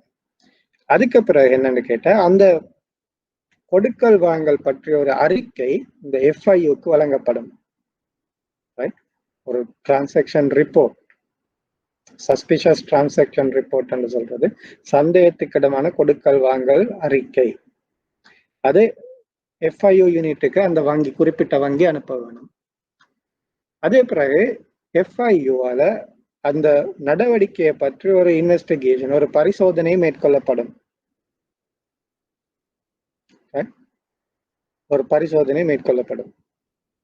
அந்த பரிசோதனையோட அடிப்படையில இது அந்த நாட்டில இருந்து முதலீடு செய்யக்கூடியவர் இந்த பணத்தை சட்ட ரீதியாக சம்பாதித்து அனுப்புறாருன்னு சொன்னா, இலங்கையில அந்த வாங்கப்படக்கூடிய நிறுவனம் சட்ட ரீதியான தொழிற்பாடுகள்ல ஈடுபடும் என்று சொன்னா, அந்த இன்வெஸ்டிகேஷனுக்கு பிறகு அந்த சல்லி பணம் குறிப்பிட்ட இலங்கையில் உள்ள அந்த நபருக்கு வழங்கப்படும். உதாரணத்துக்கு நான் சொல்றேன், நேற்று ஒரு நபர் என்னோட மத்திய வங்கிக்கு கால் பண்ணி சொல்லியிருந்தாரு, இலங்கை வெளிநாட்டில் உள்ள இருக்கக்கூடிய ஒரு முதலீட்டாளர் இலங்கையில அவங்களோட அந்த கம்பெனியை வாங்குறதுக்கு அக்ரிமெண்ட் சைன் பண்ணியிருக்கிறாங்க. இலங்கையில அது ஒரு நிறுவனம், அந்த நிறுவனத்தை கொள்வனம் செய்யறதுக்கு குறிப்பிட்ட ஒரு வெளிநாட்டு முதலீட்டாளர் ஒரு அக்ரிமெண்ட் வந்து சைன் பண்ணியிருக்கிறாங்க. அப்ப அக்ரிமெண்ட் எல்லாம் சைன் பண்ணி முடிச்சதுக்கு பிறகு அவர் அங்க இருந்து அந்த முதலீட்டுக்குரிய சல்லி அனுப்பியிருக்கிறாரு. எப்பன்னு கேட்டா, கடந்த திங்கட்கிழமை சல்லி அனுப்பியிருக்கிறாரு இலங்கைக்கு. ஆனா அந்த குறிப்பிட்ட நிறுவனத்தோட கணக்குக்கு வெள்ளிக்கிழமை வரையில அந்த சல்லி வந்திருக்கல. அவர் எங்களுக்கு கால் பண்ணி கேட்டாரு, இப்படி பேங்கால சொல்றாங்க, இது சென்ட்ரல் பேங்க்குக்கு அனுப்பி இருக்கிறோம், அங்க இருந்து இன்னும் கிளியர் ஆகி வரலான்னு. அப்ப அவர் என்கிட்ட கேட்டாருன்னா, உண்மையிலே இப்படி ஒரு தேவைப்பாடு இருக்கின்றதா?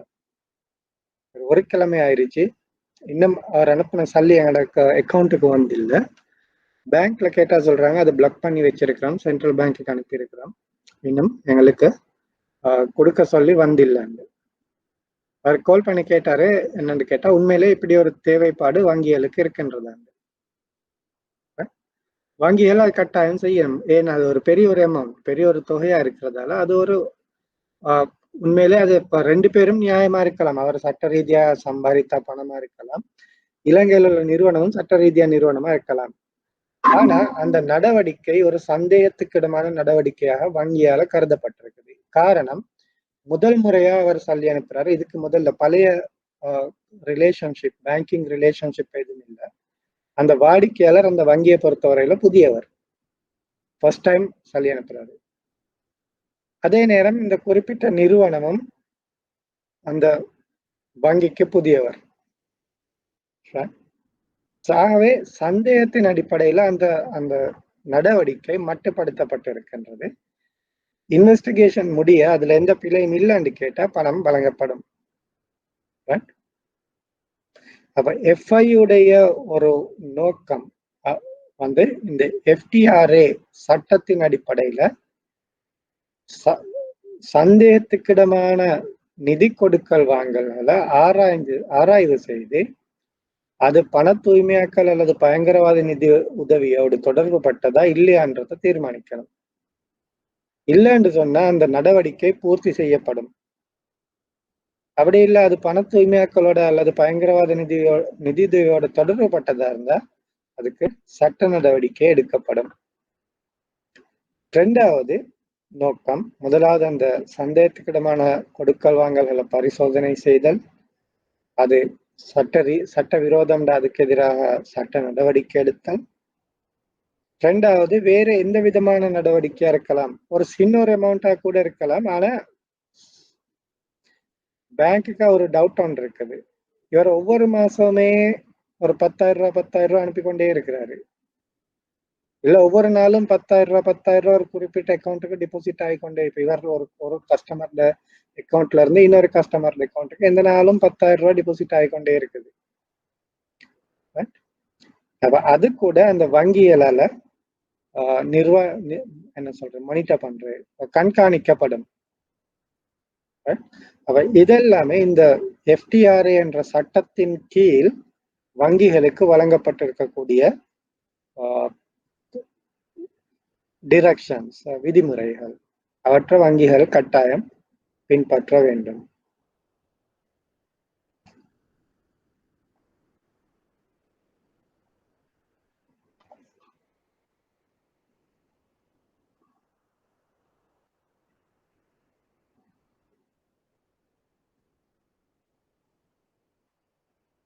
இது நான் சொன்ன ஏற்கனவே 2006ஆம் ஆண்டின் 6ஆம் இலக்க நிதி பரிவர்த்தனை. அது ஸ்பெல்லிங் டைப்பிங் எரர் ஒன்று இருக்குது. 6ஆம் இலக்கன்னு மாத்திக்கோங்க. 2006ஆம் ஆண்டின் 6ஆம் இலக்க நிதி பரிவர்த்தனை அறிக்கையிடல் சட்டம். ஓகே.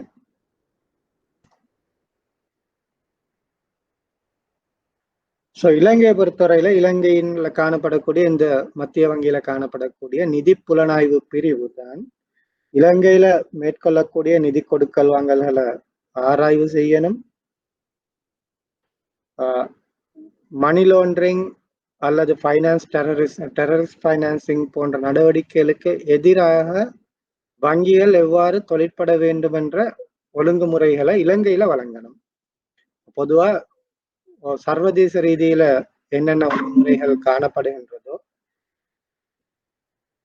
அந்த ஒழுங்குமுறைகளுக்கு அமைவாக இலங்கையிலையும் சில மாடிஃபிகேஷன் செய்யலாம்.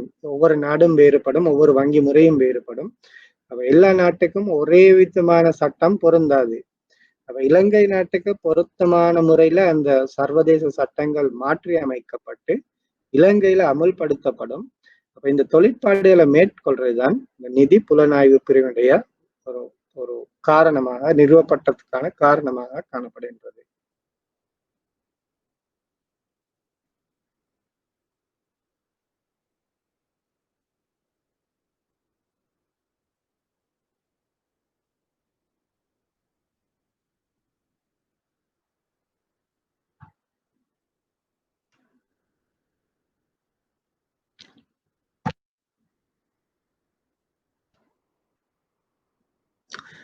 அடுத்த நான் பார்ப்போம், இலங்கையில இந்த பண தூய்மையாக்கல் மற்றும் பயங்கரவாத நிதியுதவிக்கு எதிராக காணப்படக்கூடிய சட்டம் என்னென்ன சட்டங்கள் காணப்படுகின்றது.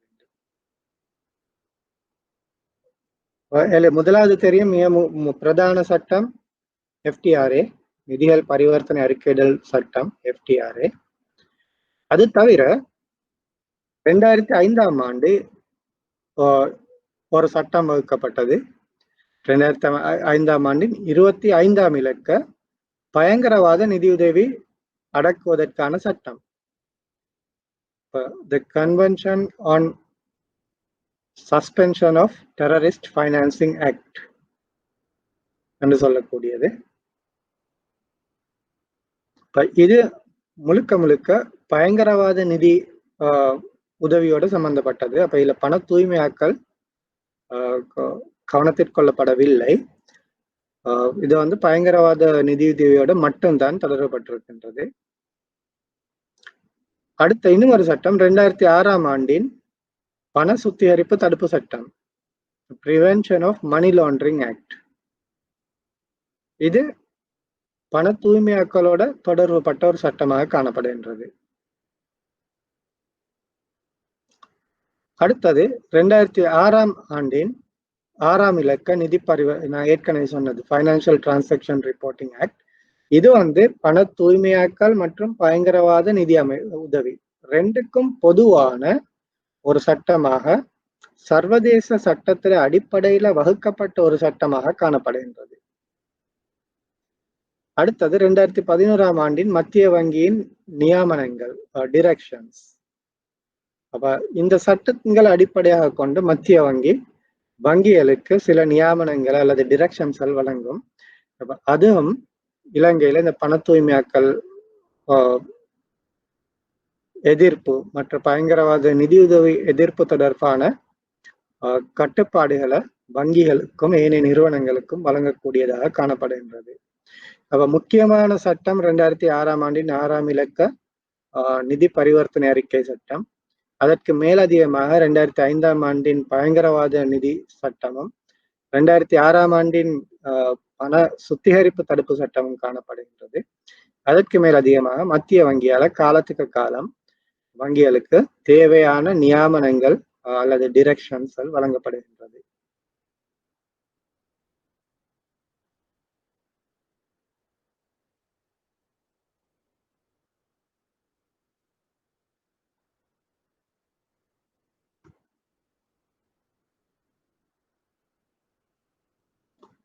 இலங்கையில எஃப்ஐயுவின் தொழிற்பாடுகள் மற்றும் அதிகாரம் என்ன பவர்ஸ் இருக்கு அவங்களுக்கு, அடுத்தது அவங்களோட ஃபங்க்ஷன்ஸ் என்னது என்று பார்ப்போம். இது சர்வதேச ரீதியில பொதுவா எல்லா எஃப்ஐயு நிறுவனங்களும் இந்த இந்த தொழிற்பாடுகளை அடிப்படையாக கொண்டுதான் காணப்படுகின்றது. அதிகாரங்களும் வழங்கப்பட்ட அதிகாரங்களும் கிட்டத்தட்ட ஒரே மாதிரியா காணப்படும். ஆனாலும் கூட நாட்டுக்கு நாடு சில சில வேறுபாடுகள் காணப்படுகின்றது. அந்த நாட்டை பொறுத்தவரையில, அந்த நாட்டோட வங்கியல் முறைமையை பொறுத்தவரையில, அந்த நாடு ஏனைய நாடுகளுடன் வைத்திருக்கக்கூடிய தொடர்புகளை பொறுத்தவரையில இந்த சில சில வேறுபாடுகள் அந்தந்த நாடு மேற்கொள்ளும். இப்ப ஏனைய சர்வதேச நாடுகளோட தொடர்பே இல்லாத ஒரு நாட்டுக்கு இந்த தேவைப்பாடு மிக குறைவாக காணப்படும். ஏன்னா அந்த நாட்டை பொறுத்தவரையில உள்நாட்டுல காணப்படக்கூடிய குற்றங்கள் மாத்திரமே அந்த நாட்டை பாதிக்கும். வெளிநாட்டோட தொடர்பு இல்லை. ஆனா வெளிநாட்டோட தொடர்பு பட்டன்னு சொன்னா வெளிநாட்டுல நடக்கக்கூடிய குற்றங்களும் கூட அந்த குறிப்பிட்ட நாட்டுக்குள்ள ஊடுருவும். உங்களுக்கு நல்லா தெரியும், இலங்கையில அந்த என்னது போதைப் பொருள் கடத்தல் எவ்வளவு தூரத்துக்கு இலங்கை நாட்டை பாதிக்கப்பட்டிருக்குது. போதைப் பொருள்ன்றது இலங்கையிட உள்நாட்டு பிரச்சனை அல்ல. உள்நாட்டிலையும் போதைப் பொருள் தயாரிக்கிறார்கள். ஆனா அது ஒரு உள்நாட்டு பிரச்சனை, பாரதூரமான பிரச்சனை இல்லை. ஆனா இலங்கை ஏனைய சர்வதேச நாடுகளோடு கொண்டுள்ள தொடர்பு காரணமாக இந்த போதை பொருள் கடத்தல்கள் இலங்கை ஒரு மையமாக பயன்படுத்தப்படுகின்றது.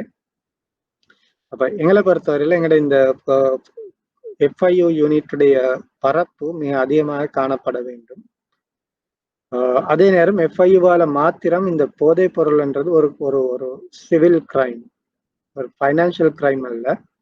ஆனாலும் போதைப் பொருள் கடத்தப்படும் பொழுது ஏதோ ஒரு வகையில பைனான்சியல் கிரைம் சம்பந்தப்படும். ஏன், அந்த கடத்தல்காரர்களுக்கு பணப்பரிமாற்றல் நடைபெறும். அப்ப அந்த பணப்பரிமாற்றல் வங்கிகளுக்குள்ள நடைபெற முடியும் அல்லது வங்கிகளுக்கு புறம்பாக நடைபெறவும் முடியும். வங்கிகளை இந்த இந்த சட்டவிரோத கொடுக்கல் வாங்கல இருந்து பாதுகாக்க வேண்டியது இந்த எஃப்ஐயுடைய ஒரு தொழிற்பாடாக காணப்படுகின்றது. அப்ப அவர்களுடைய பிரதான தொழிற்பாடு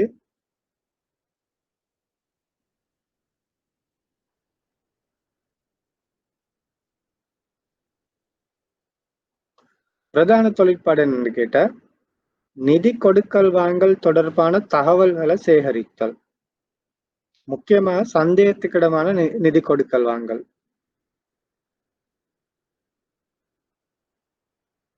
ரைட்.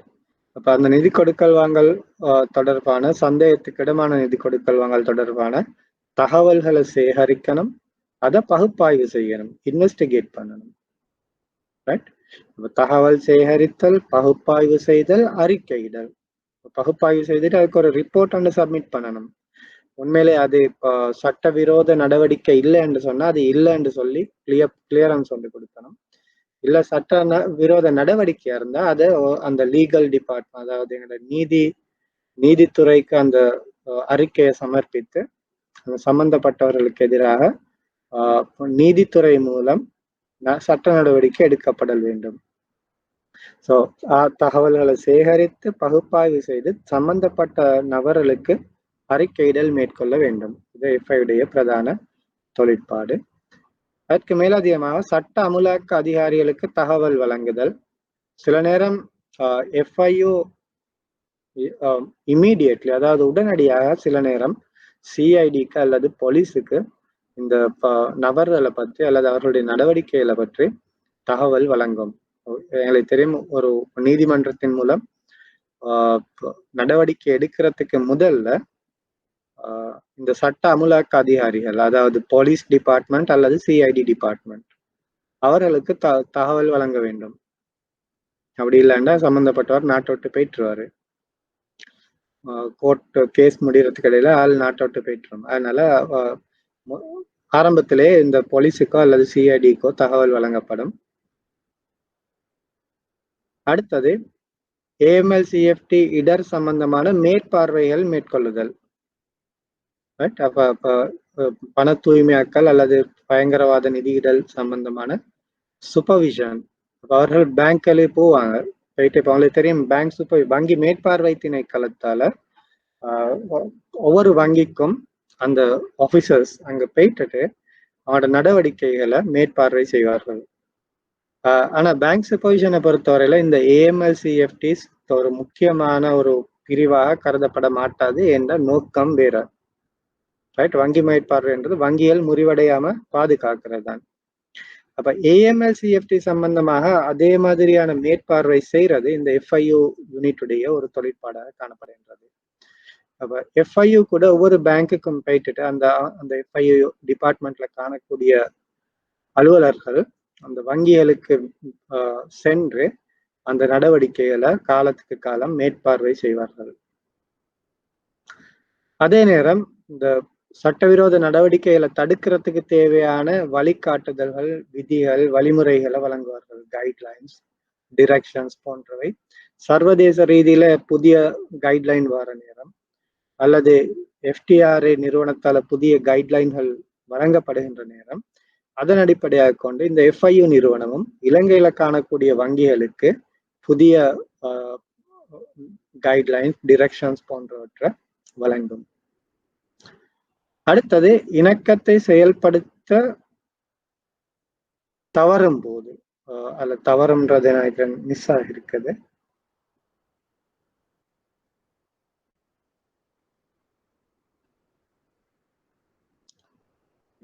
இணக்கப்பாடு என்றது இப்ப நான் சொன்ன ஏற்கனவே இப்போ டிரெக்ஷன்ஸ் வழங்கப்பட்டிருக்கின்றது. அப்ப அந்த டிரெக்ஷன்ஸ்ல இருந்து மீற நேரம் அதை சரியாக அமல்படுத்தலன்னு, அதற்கு சரியாக இணக்கப்படலன்னு சொன்னா அப்படிப்பட்ட வங்கிகளுக்கு எதிராக பொருளாதார தடை விதிக்கப்படும் அல்லது நிதியியல் தடைகள் விதிக்கப்படும். அவர்களுக்கு தொடர்ந்து அந்த வங்கி தொழில் செய்ய முடியாது. சில நேரம் அந்த வங்கிகளுடைய லைசன்ஸ் கேன்சல் பண்ணப்படலாம். அது போன்ற தடைகளை, பொருளாதார தடை அல்லது நிதியியல் தடைகளை விதிக்கிறதுக்கு இந்த FIU நிறுவனத்துக்கு அதிகாரம் வழங்கப்பட்டிருக்கின்றது. அதே நேரம் இந்த பண சுத்திகரிப்பு அல்லது பயங்கரவாத நிதியுதவின்றது ஒரு நாட்டோட தொடர்பு பட்டதில்லை. இது ஒரு இன்டர்நேஷனல் நெட்வொர்க், ஒரு சர்வதேச ஒரு வலையமைப்பு. ஆகவே இலங்கையில் உள்ள இந்த FIU நிறுவனம் ஏனைய நாடுகள்ல காணக்கூடிய FIU நிறுவனங்களுடன் ஒரு நெருங்கிய தொடர்பை ஏற்படுத்தி தகவல் பரிமாற்றத்தை மேற்கொள்ளும். வேற நாட்டில் நடக்கக்கூடிய FIU இன்ஃபர்மேஷன் எங்கட FIUக்கு தேவை. அதே மாதிரி இலங்கையில காணப்படக்கூடிய FIU இன்ஃபர்மேஷன் ஏனைய நாடுகளுக்கு தேவை. ஏன் இது ஒரு சர்வதேச வலையமைப்பு. இது ஒரு குறிப்பிட்ட நாட்டுல மட்டும் நடக்கக்கூடிய குற்றம் இல்லை, சர்வதேச குற்றமாக காணப்படுறதால இந்த சர்வதேச ஏனைய நாடுகள்ல இருக்கக்கூடிய FIUக்களுடன் இலங்கை FIU ஒரு நெருங்கிய தொடர்பை வச்சிருக்குது. அதே நேரம் எங்களுக்கு கிடைக்கக்கூடிய தகவல்களை ஏனைய நாடுகளுக்கு வழங்குது. ஏனைய நாடுகள்ல காணக்கூடிய இந்த கிரைம் சம்பந்தமா, இந்த குற்றம் சம்பந்தமான தரவுகளை எங்களோட FIU பெற்றுக்கொள்கின்றது. இதுவும் கிட்டத்தட்ட CID மாதிரி தான். CIDயும் எல்லா ஏனைய நாடுகளில் உள்ள CIDகளோட தொடர்பு வச்சிருக்கும். அதே மாதிரி ஏனைய நாடுகள்ல CID இருந்து அவங்களோட அந்த இன்ஃபர்மேஷன், இன்டெலிஜென்ட் இன்ஃபர்மேஷன் கிடைக்கும்.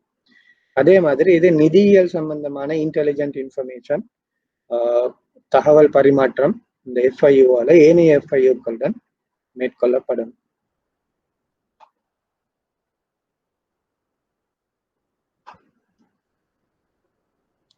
ஓகே, ஸோ இந்த FIU அல்லது மணி லாண்டரிங் அல்லது ஃபைனான்ஸ் டெரரிசம், டெரரிஸ்ட் ஃபைனான்சிங் ஏதாவது டவுட் இருக்குதா?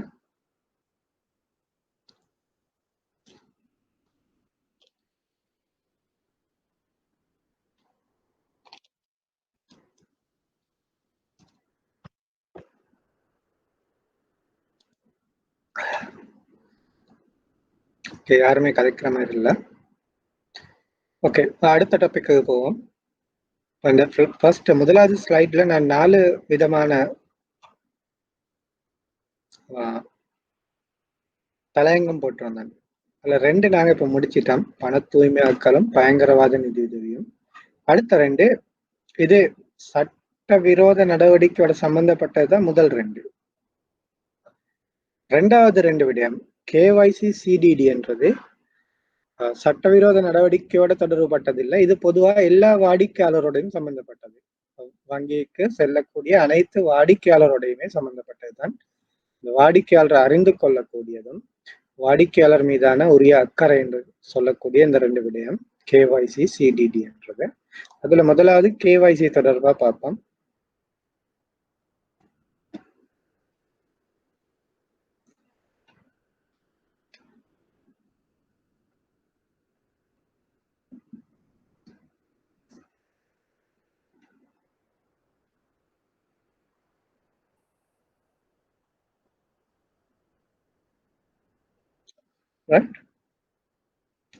கேஒய்சி என்றது நோ யுவர் கஸ்டமர், உங்கள் வாடிக்கையாளரை அறிந்து கொள்ளுங்கள்.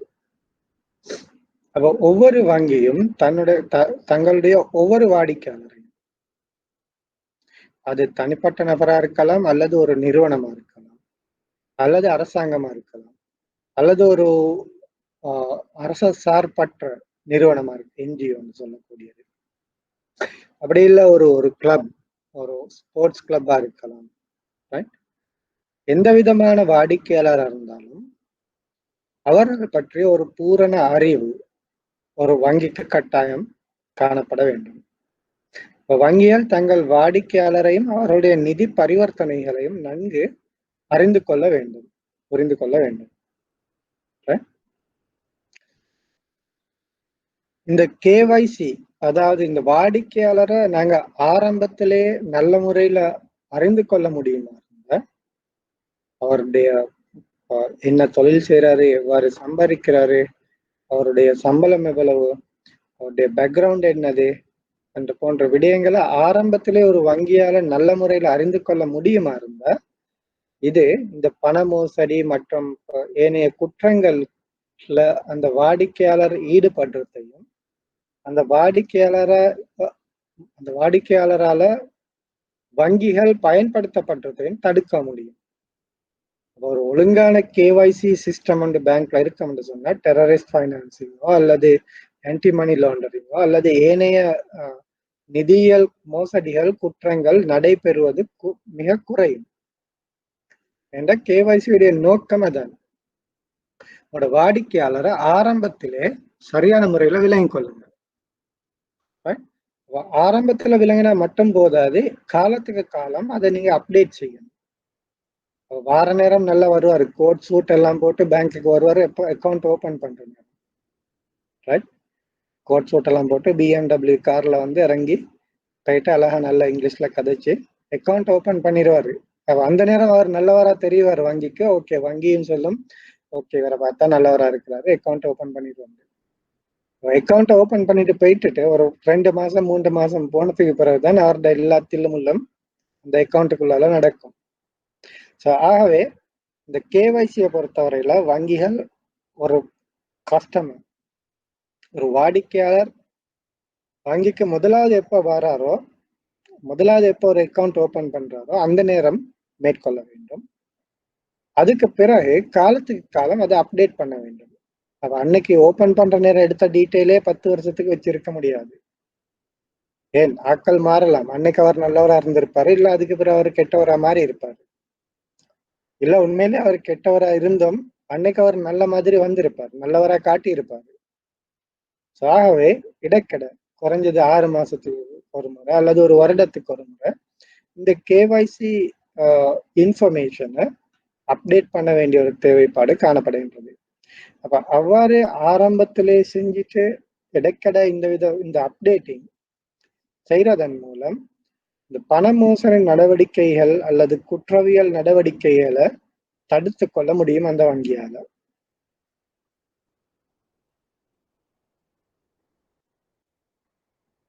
அடுத்த கஸ்டமர் டியூ டிலிஜென்ஸ்.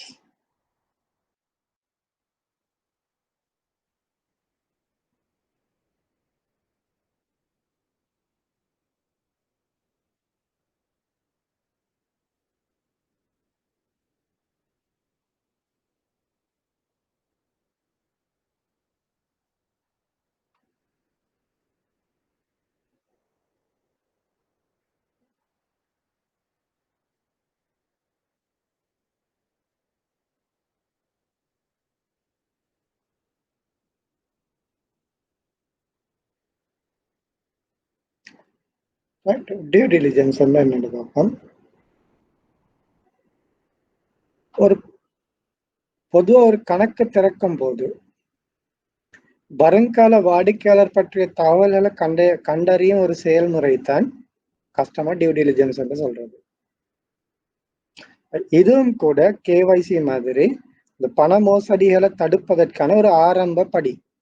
நீங்க இந்த டியூ டிலிஜென்ஸ் கேவைசியை சரியா செஞ்சிட்டீங்கன்னு சொன்னா இந்த anti money laundering, terrorist financing போன்ற சட்டவிரோத நடவடிக்கை நடைபெறுவது தடுக்கப்படும். நீங்க கேவைசியும் டியூ டிலிஜென்ஸும் அந்த வங்கி சரியான முறையில செய்யலன்ற காலப்போக்கில் கட்டாயம் அந்த வங்கி இந்த ஏனைய சட்டவிரோத நடவடிக்கைகளுக்கு பயன்படுத்தப்படும். ஆகவே இந்த ஆரம்பப்படி முக்கவனமா செய்யணும். சிடிடி அண்ட் கேவைசி சரியான முறையில முழுமையாக செய்யப்படல் வேண்டும். அப்ப இதுல முக்கியமா நாங்க என்ன செய்யறோம்னு கேட்டா வாடிக்கையாளரின் அடையாளத்தை சரிபார்க்கிறது தான் ஆரம்பம். எப்பவுமே அக்கௌண்ட் வந்து ஓபன் பண்ண போனா முதலாவது என்ன கேட்கறது ஐடென்டி கார்டு அல்லது பாஸ்போர்ட் இல்ல டிரைவிங் லைசன்ஸ். ஏன் ஆரம்பம் வந்து அடையாளத்தை சரிபார்க்கிறதா இருக்கணும்.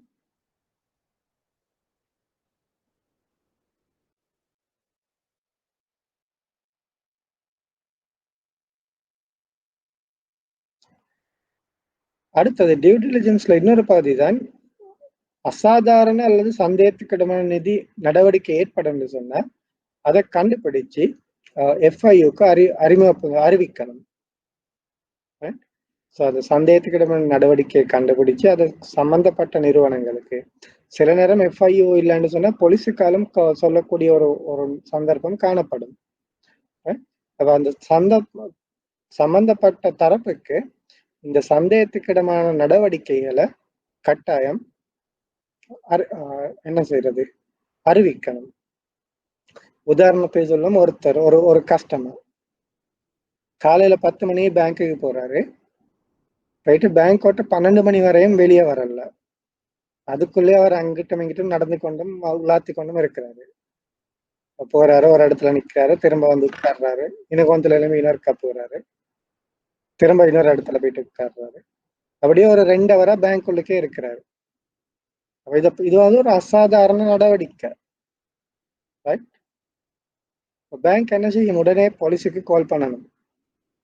இப்படி ஒரு கஸ்டமர் ஒருத்தர் வந்திருக்கிறாரு, ஒரு 2 மணி நேரமா 2 ஹவரா இன்னும் வெளியே போகல, ஆனா அங்கிட்டு இங்கிட்டு உலாத்தி கொண்டிருக்கிறாரு, கொஞ்சம் வந்து பாருங்க. அதுவும் இந்த சிடிடி ஒரு பகுதி. அந்த இந்த அசாதாரண நடவடிக்கைகளை கூட கண்காணித்து சம்பந்தப்பட்ட தரப்புக்கு அறிவிக்கணும். அடுத்த சட்டவிரோத நோக்கங்களுக்கு வங்கி பயன்படுத்தப்படும் அல்லது பயன்படுத்த முயற்சிக்கும் நபர்களிடமிருந்து குற்றவியல் வெளிப்பாட்டை தவிர்க்க உதவும். யாராவது பேங்கிங் சிஸ்டத்தை இந்த கிரிமினல் ஆக்டிவிட்டிஸுக்கு பயன்படுத்த முயற்சிப்பார்களா இருந்தா அந்த முயற்சிகளை எங்களால தடுத்து நிறுத்த முடியும்.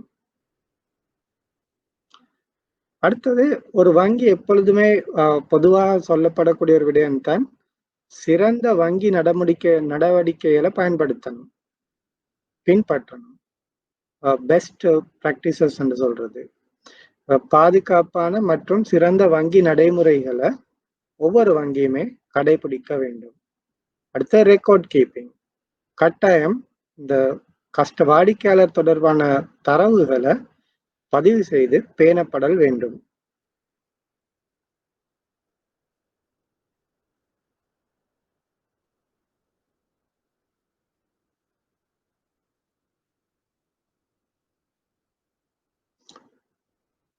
சிடிடின்றது உங்களுக்கு தெரியும், ஒரு வங்கிக்குள்ள முதலாவது முறையா கஸ்டமர் கணக்கு கொண்டு ஆரம்பிக்கிற நேரத்துல அந்த வாடிக்கையாளர் தொடர்பான முக்கியமான தகவல்களை பெற்றுக்கொள்ள வேண்டும்.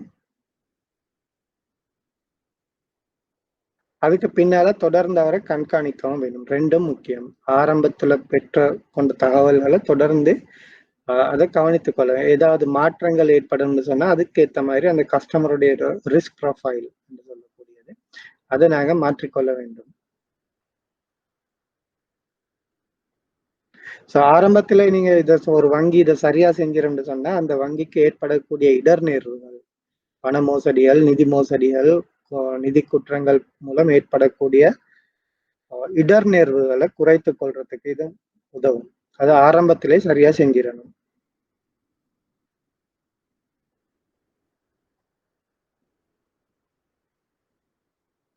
ஸோ இது ஒரு சிடிடின்றது கிட்டத்தட்ட நீங்க ஒரு வெளிநாட்டு போயிட்டு இருந்தீங்கன்னா உங்களுக்கு தெரியும், ஒரு ஏர்போர்ட்ல எப்படி செக்கிங் நடக்கும், ஃப்ளைட்டுக்கு ஏறுறதுக்கு முதல்ல எத்தனை இடத்துல செக் பண்ணுவாங்க. ரைட். அப்ப அது போன்ற ஒரு ஒரு ஒரு நடவடிக்கை தான் எனக்கு உதாரணமாக சொல்லலாம். சிடிடின்றது நீங்க நினைவு வச்சுக்கோங்க, கிட்டத்தட்ட ஒரு ஏர்போர்ட்ல எப்படி செக்கிங் நடக்குமோ அதே மாதிரியான ஒரு ஒரு ஒரு முறைத்தான் இந்த சிடிடி என்றது வங்கிகளால நிதி நடவடிக்கைக்கு மேற்கொள்ளப்படுகின்றது.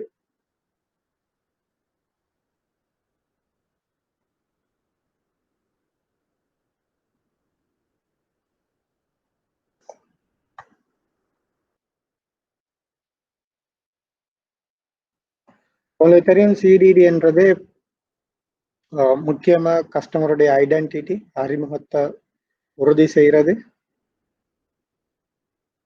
அதே நேரம் ஹை ரிஸ்க் கஸ்டமர், இடர்நேர்வு அதிகமாக காணப்படக்கூடிய வாடிக்கையாளரை நாங்க வேறுபடுத்தணும். எல்லா வாடிக்கையாளரும் ஒரே மாதிரி இருக்க மாட்டார்கள். உண்மையிலே அவர்கள் சட்ட ரீதியான நடவடிக்கையா இருந்தாலும் கூட வாடிக்கையாளருக்கு வாடிக்கையாளர் அந்த அந்த ரிஸ்க் ப்ரொஃபைல், இடர்நேர்வு வேறுபடக்கூடியது. ஆகவே ஒரு வங்கி இந்த சிடிடியை பயன்படுத்தி டியூ டிலிஜென்ஸ் முறை மூலம் தங்களுடைய வாடிக்கையாளர்ல யாரு ரிஸ்க் கூடினவர்கள், high risk customer, medium risk யார், லோ ரிஸ்க் யார், ஒரு ஒரு ஒரு ப்ரொஃபைல் மெயின்டைன் பண்ண வேண்டி வரும். ஸோ அதை ஒரு ப்ரொஃபைல் வைத்திருப்பதன் மூலம் இந்த ஹை ரிஸ்க் ப்ரொஃபைல் கஸ்டமரா இருந்தா அவரை கூடுதலா அடிக்கடி கண்காணிக்கணும். அவர் எந்த நேரம் கண்காணிச்சு கொண்டே இருக்கணும். இல்ல கஸ்டமர் லோ ரிஸ்க் சொன்னா அவரை வருஷத்துக்கு ஒருக்கா பார்த்தா போதும். வருஷத்துக்கு ஒருக்கா அந்த அப்டேட் ரிஸ்க் ப்ரொஃபைல் அப்டேட் பண்ணினா போதும். ரிஸ்கி கஸ்டமர் சொன்னா அவரை ஒவ்வொரு மாசமுமே அப்டேட் பண்ணி கொண்டிருக்கணும். அது போன்ற ஒரு ஒரு கைட்லைன், ஒரு ஒரு பாலிசி பேங்க்ல காணப்பட வேண்டும். ஸோ அந்த பாலிசி என்னன்னு கேட்டா, ஒரு கைட்லைன் என்னன்னு கேட்டா, அது இந்த அன்யூஷுவல் டிரான்சாக்ஷனை ரிப்போர்ட் பண்ணக்கூடியதா இருக்கணும், எப்படி ஐடென்டிஃபை பண்றதுன்னு இருக்கணும், அதை யார் யாருக்கு அறிவிக்கக்கூடியதுன்றது குறிப்பிடப்பட்டிருக்கணும், ரெக்கார்ட் கீப்பிங், பதிவு பயனல் எவ்வாறு மேற்கொள்ளப்படுகின்றது என்றது குறிப்பிடப்பட்டிருக்க வேண்டும். அடுத்தது எந்த விதமான பெஸ்ட் பிராக்டிசஸ் அந்த வங்கியில நடைமுறைப்படுத்தப்பட வேண்டும் என்றதும் குறிப்பிடப்பட்டிருக்க வேண்டும்.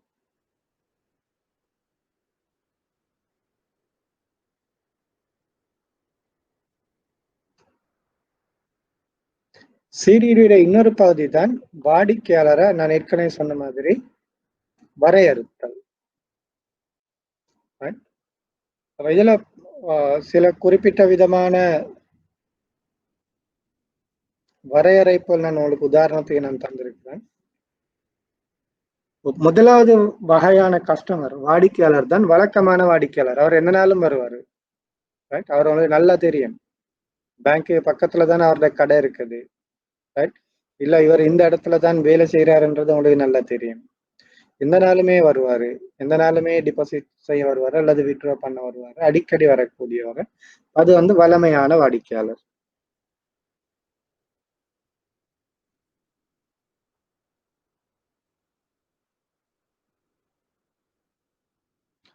இவர் எப்படி இருப்பார்? இவர் மூலம் ரிஸ்க் அதிகமா இருக்குமா அல்லது ரிஸ்க் குறைவா இருக்குமா? வழமையான வாடிக்கையாளர் சின்ன சின்ன அமௌண்ட் தான் விற்பாரு. அவர் என்ன ஜாப் செய்யறாருன்றது தெரியும், என்ன பிசினஸ் செய்யறாருன்றது தெரியும். ஆகவே அவரை பொறுத்தவரையில இந்த இந்த சட்டவிரோத நடவடிக்கைக்கான வாய்ப்பு குறைவா இருக்கும். அவரை உங்களுக்கு நீங்க லோ ரிஸ்க் ப்ரொஃபைல் என்ற கேட்டகரியில போடலாம், இடர்நேர்வு குறைந்த வாடிக்கையாளர். ரெண்டாவது விதமானவர் ஒகேஷனல் கஸ்டமர், அப்பப்ப வருவாரு, திடீர்னு வருவாரு, திடீர்னு வர மாட்டாரு, அப்படி இரண்டு வருவாரு. ஒகேஷனல் கஸ்டமர்னு சொல்றது.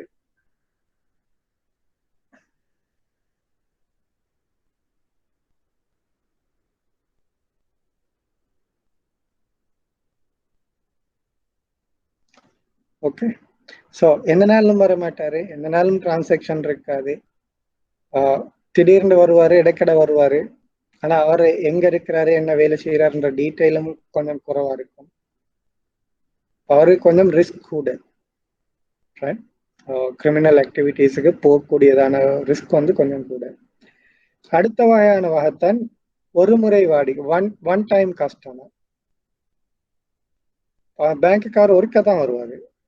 அந்த டிரான்சாக்ஷன் முடிஞ்ச அன்னைக்கு அவர் திரும்ப வர மாட்டார். அவர்களுக்கு அந்த வங்கியில அக்கௌண்ட் ஒன்றும் இருக்காது. ஏன், அவர் தொடர்ந்து வர தேவையில்லை, அவர் வழக்கமான வாடிக்கையாளர் இல்லை, அதனால அவர் அக்கௌண்ட் ஒன்று மெயின்டைன் பண்ண மாட்டாரு. ஏதோ ஒரு காரணத்துக்காக ஒருக்கா வருவார்.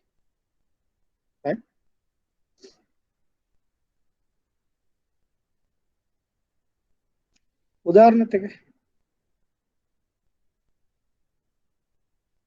சொல்ல, நீங்க ஒரு ஒரு ஒரு வாகனம் ஒன்று இறக்குமதி செய்றீங்க, உங்களோட வீட்டுக்கு வாகனம் உண்டு.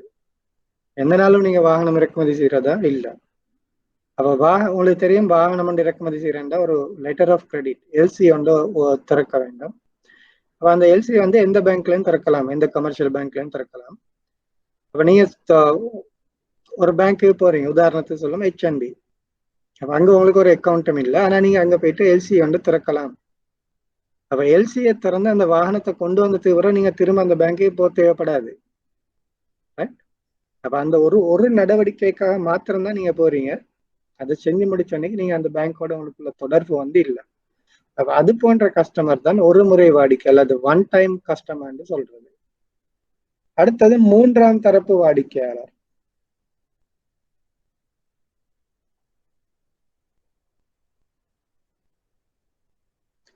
இது யார் என்ன கேட்டா, ஒரு அக்கௌண்ட்ல சல்லிய போடுறவர் வந்து அக்கௌண்ட் ஹோல்டரா இருக்க மாட்டாரு. என் அக்கௌண்ட்டுக்கு நான் சொல்றேன், ஓகே, இது என் அக்கௌண்ட் நம்பர், நீ என் அக்கௌண்ட்ல போயிட்டு இந்த இவ்வளவு சல்லியை நீங்க டிபாசிட் பண்ணீங்கன்னு உங்கள்கிட்ட தாரேன் நான். அந்த பேங்கை பொறுத்தவரையில நீங்க வந்து ஒரு மூன்றாம் தரப்பு வாடிக்கையாளர். ஏன், அந்த வங்கிக்கு வருவதற்கான காரணம் என்னன்னு கேட்டா, அந்த வங்கியுடைய வாடிக்கையாளருக்காக ஒரு நடவடிக்கை, ஒரு கொடுக்கல் வாங்கல் செய்யறதுக்கு. இது வந்து முக்கியம். ஏன், களவு செய்யறவர் அவர் அந்த வங்கிக்கு வர பயப்படுவாரு. அவர் என்ன செய்வாரு, இன்னொருத்தர கையில கொடுத்து நீ இந்த அக்கௌண்ட்ல போய் டிபாசிட் பண்ணிடு அப்படி சொல்லி அடுத்தவர் அனுப்பிடுவார். அவர் மாட்டுப்படாம இருந்துருவாரு, அவர் மாட்டிக்கொள்ள மாட்டாரு, இன்னொருத்தர கையில சல்லியை கொடுத்து அனுப்பிடுவார். அப்ப மூன்றாம் தரப்பு வாடிக்கையாளரால மேற்கொள்ளக்கூடிய நடவடிக்கைகளை வங்கி எப்போதுமே சஸ்பிஷியஸ் டிரான்சாக்ஷன், சந்தேகத்துக்கிடமான கொடுக்கல் வாங்கலை கவனிச்சு கொண்டே இருக்கும். ஒரு பெரிய அமௌண்ட் சொன்னா கட்டாயம் அது பிளாக் பண்ணப்படும். அந்த டிபாசிட் நீங்க பார்த்திருப்பீங்க, பேங்க்ல டிபாசிட் பண்ற நேரம் அதுல போட்டிருப்பாங்க, குறைஞ்சது ஒரு 2 லட்சம் ரூபாய் அல்லது 5 லட்சம் ரூபாய்க்கு மேலதிகமா ஒரு இன்னொருத்தர் அக்கௌண்ட்டுக்கு நீங்க டிபாசிட் பண்றேன்டா, அந்த வைப்பு சைபருடைய பெயர், ஐடென்டி கார்டு நம்பர், அந்த கான்டாக்ட் டீடைல்ஸ் எல்லாம் கேட்டிருப்பாங்க.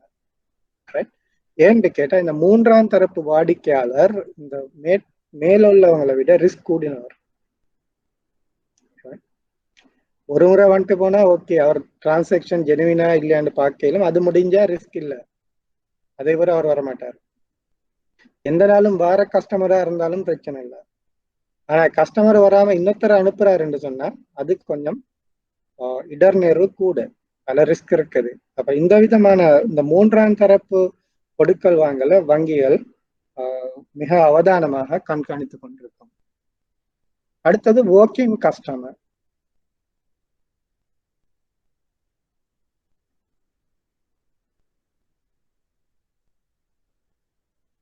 ஒர்க்கிங் கஸ்டமர் அது இன்னொரு வகையானது.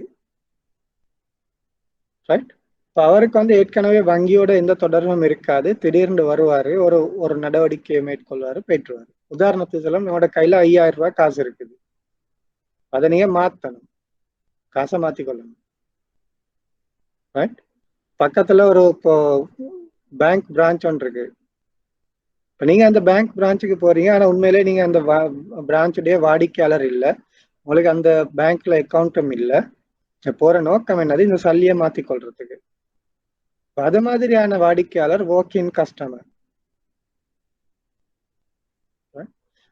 அவரையும் வங்கி அவதானிக்க வேண்டும்.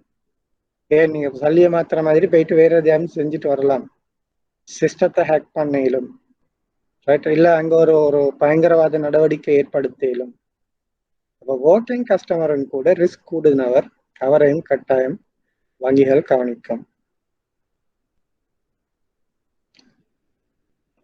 அடுத்தது அரசியல் ரீதியாக தொடர்புபட்ட நபர், பொலிட்டிக்கலி எக்ஸ்போஸ்ட் பர்சன்.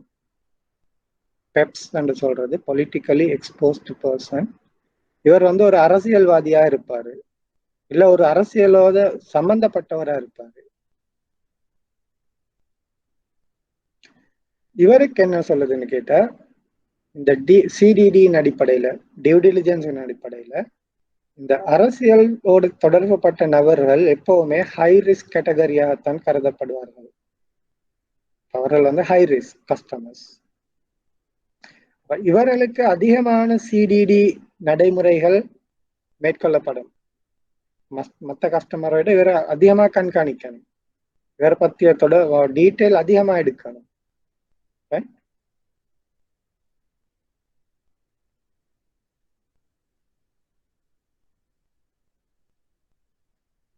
காரணம் என்ன?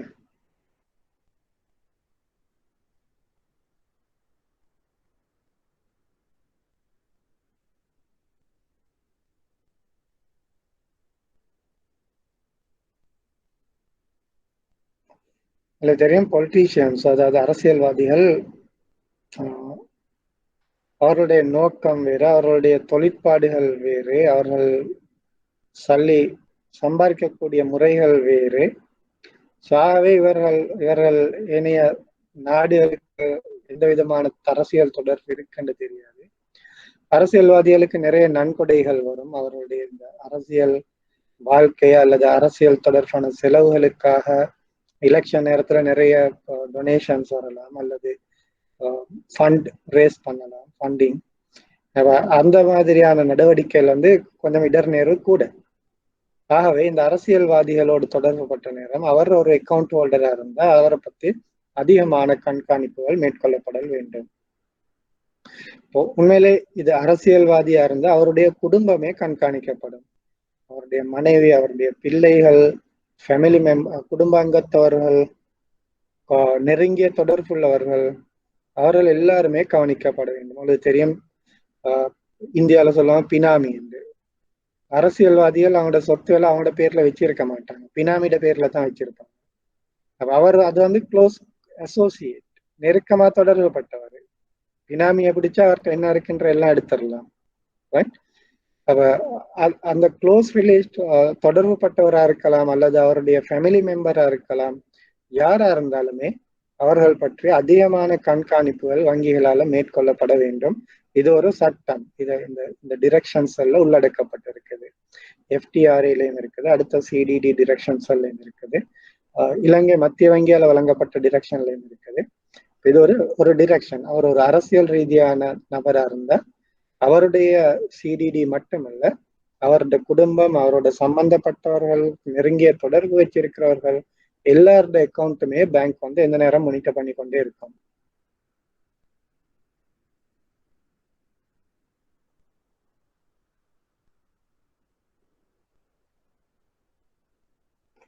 ஸோ க்ளோஸ் ரிலேஷன் என்று சொன்னா, ஃபேமிலி மெம்பர் என்று சொன்னா அவருடைய ஸ்பவுஸ், மனைவியா இருக்கலாம், அல்லது பிள்ளைகளா இருக்கலாம், அல்லது பிள்ளைகளுடைய வாழ்க்கை துணையா இருக்கலாம். பிள்ளைகள் மேரி பண்ணியிருந்தேன்னு சொன்னா அவங்களோட வாழ்க்கை துணையா இருக்கலாம், அல்லது அந்த நபருடைய பெற்றோரா இருக்கலாம். எல்லாருமே இந்த ஃபேமிலி மெம்பர்ஸ்ன்றதுக்குள்ள உள்ளடக்கப்படுவார்கள். பொலிட்டீஷியனுக்கு அவர் அப்பாட பேர்ல அக்கௌண்ட்டை வச்சு அதுக்கு சொல்லி அனுப்பலாம், புள்ளட பேர்ல வைக்கலாம், இல்ல புள்ளட மனைவிட பேர்ல வைக்கலாம், தன்ன மனைவிட பேர்ல வைக்கலாம். ஸோ இது எல்லாருமே க்ளோஸ் ரிலேஷன் அல்லது ஃபேமிலி மெம்பர்ஸ் என்ற வரையறைக்குள்ள இந்த சட்டத்தால வரையறுக்கப்பட்டிருக்கின்றது. க்ளோஸ் அசோசியேட், நெருங்கிய தொடர்புடையவர்கள் யாருன்னு கேட்டா,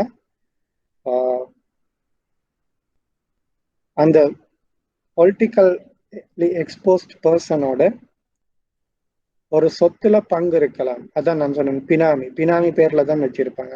அது போன்ற நபர்கள் தான் க்ளோஸ் ரிலே அசோசியேட் என்று இந்த சட்டத்தால வரையறுக்கப்பட்டிருக்கின்றது.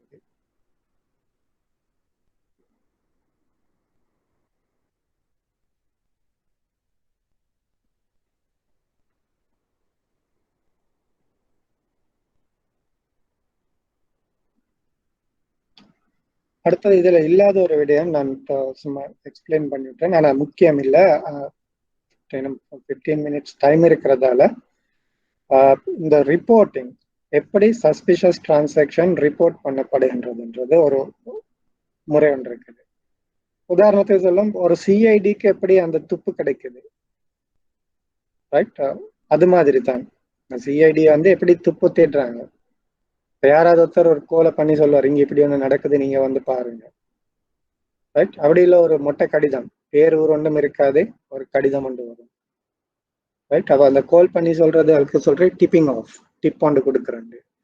அப்ப அதே மாதிரியான ஒரு நடவடிக்கை தான் இந்த இந்த ஃபைனான்சியல் இன்டெலிஜென்ட்லையும் மேற்கொள்ளப்படுகின்றது, ரைட்? அதுல ரெண்டு வகையா இருக்கு. ஒன்று வந்து டிப்பிங் ஆஃப் என்று சொல்றேன், தமிழ்ல என்ன சொல்றேன்னு தெரியல, டிப் கொடுக்குறேன்னு சொல்றேன். அதான் ஒரு ஒரு சந்தேகத்துக்கிடமான நடவடிக்கை ஒன்று மேற்கொள்ளப்படுது என்று யார் சரி கோலை பண்ணி சொல்லிடுவாங்க, அது வந்து டிப்பிங் ஆஃப்.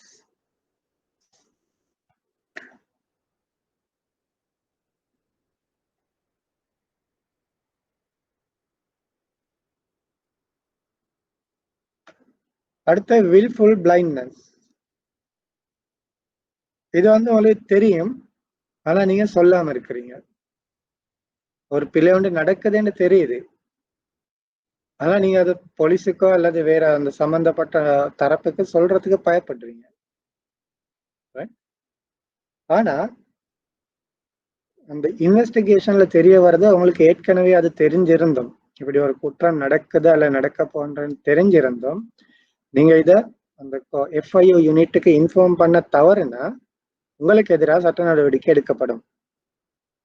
எஃப்டிஆர்ஏ அடிப்படையில சட்ட நடவடிக்கை எடுக்கப்படலாம். ஒன்று 5000 ரூபாய் பெனால்டி கட்ட வேண்டி வரும், ரைட்? 5000 ரூபாய் பெனால்டி கட்ட வேண்டி வரும். அப்படி இல்லைன்னா 2 வருஷத்துக்கு ஜெயிலுக்கு போயிட்டு வரலாம். ஸோ ஏதாவது ஒரு குற்ற நடவடிக்கையை தெரிந்து, இது ஃபைனான்சியல் கிரைம், ரைட்? நிதியியல் குற்ற நடவடிக்கையை தெரிந்து அதை வேணுமெண்டே நீங்க தெரியாத மாதிரி இருந்திருந்தீங்க, அல்லது அது சம்பந்தப்பட்ட இடத்துக்கு அறிவிக்கலன்னு சொன்னா உங்களுக்கு 5 லட்சம் ரூபாய் அபராதமும் அல்லது 2 வருட சிறை தண்டனையும் வழங்கப்பட முடியும். அது இந்த எஃப்டிஆர்ஏ ஆக்ட்ல சொல்லப்பட்டு இருக்கின்றது.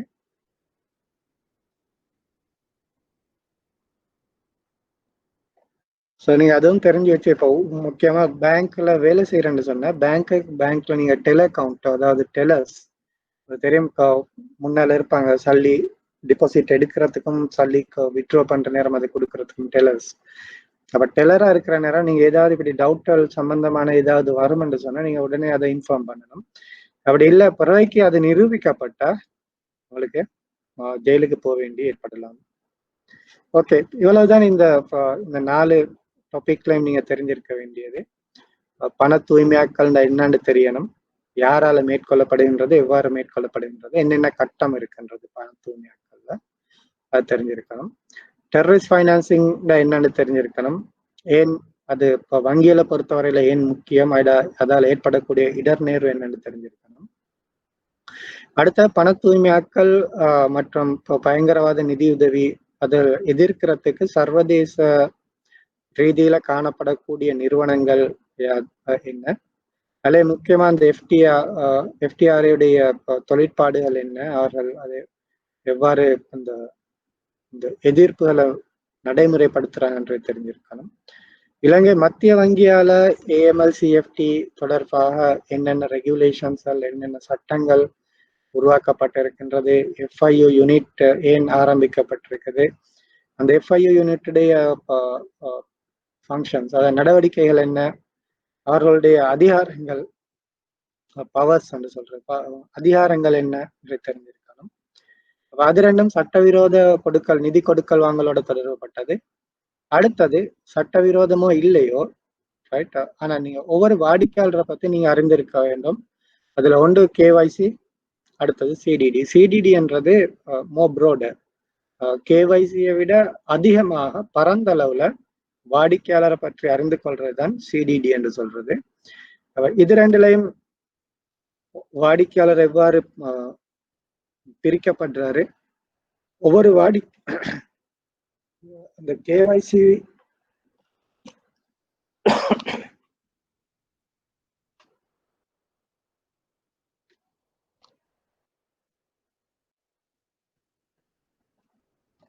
கேவைசி சிடிடி சம்பந்தமாக ஒரு வாடிக்கையாளர் என்னென்ன இன்ஃபர்மேஷன், அதாவது இப்போ என்னென்ன தரவுகளை ஒரு வங்கி பெற்றுக்கொள்ள வேண்டும், இந்த வாடிக்கையாளர் எப்படி கேட்டகரைஸ் பண்ண வேண்டும், ஒரு ரிஸ்க் ப்ரொஃபைல் அடிப்படையாக கொண்டு ஹை ரிஸ்க் கஸ்டமரா, மீடியம் ரிஸ்க் கஸ்டமரா, லோ ரிஸ்க் கஸ்டமரான்ற அந்த ஐடென்டிஃபிகேஷன் ப்ரோசஸ் எப்படி இருக்க வேண்டும்.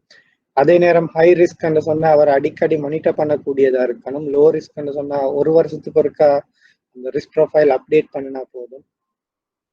பெப்ஸ், பொலிட்டிக்கலி எக்ஸ்போஸ்ட் பர்சன், அவரை எந்த மாதிரி நான் கவனிக்க வேண்டும், அவரோட ஃபேமிலி, அவரோட நெருக்கமா தொடர்புப்பட்டவர்களை எவ்வாறு, அவர்களுடைய நிதி கொடுக்கல் வாங்கல்களை எவ்வாறு மானிட்டர் பண்றது, எவ்வாறு கண்காணிக்கிறது, இந்த விடயங்களை நீங்க தெரிஞ்சிருந்தீங்கன்னா இந்த டாபிக்கை பொறுத்தவரையில இது தாராளமா போதும்.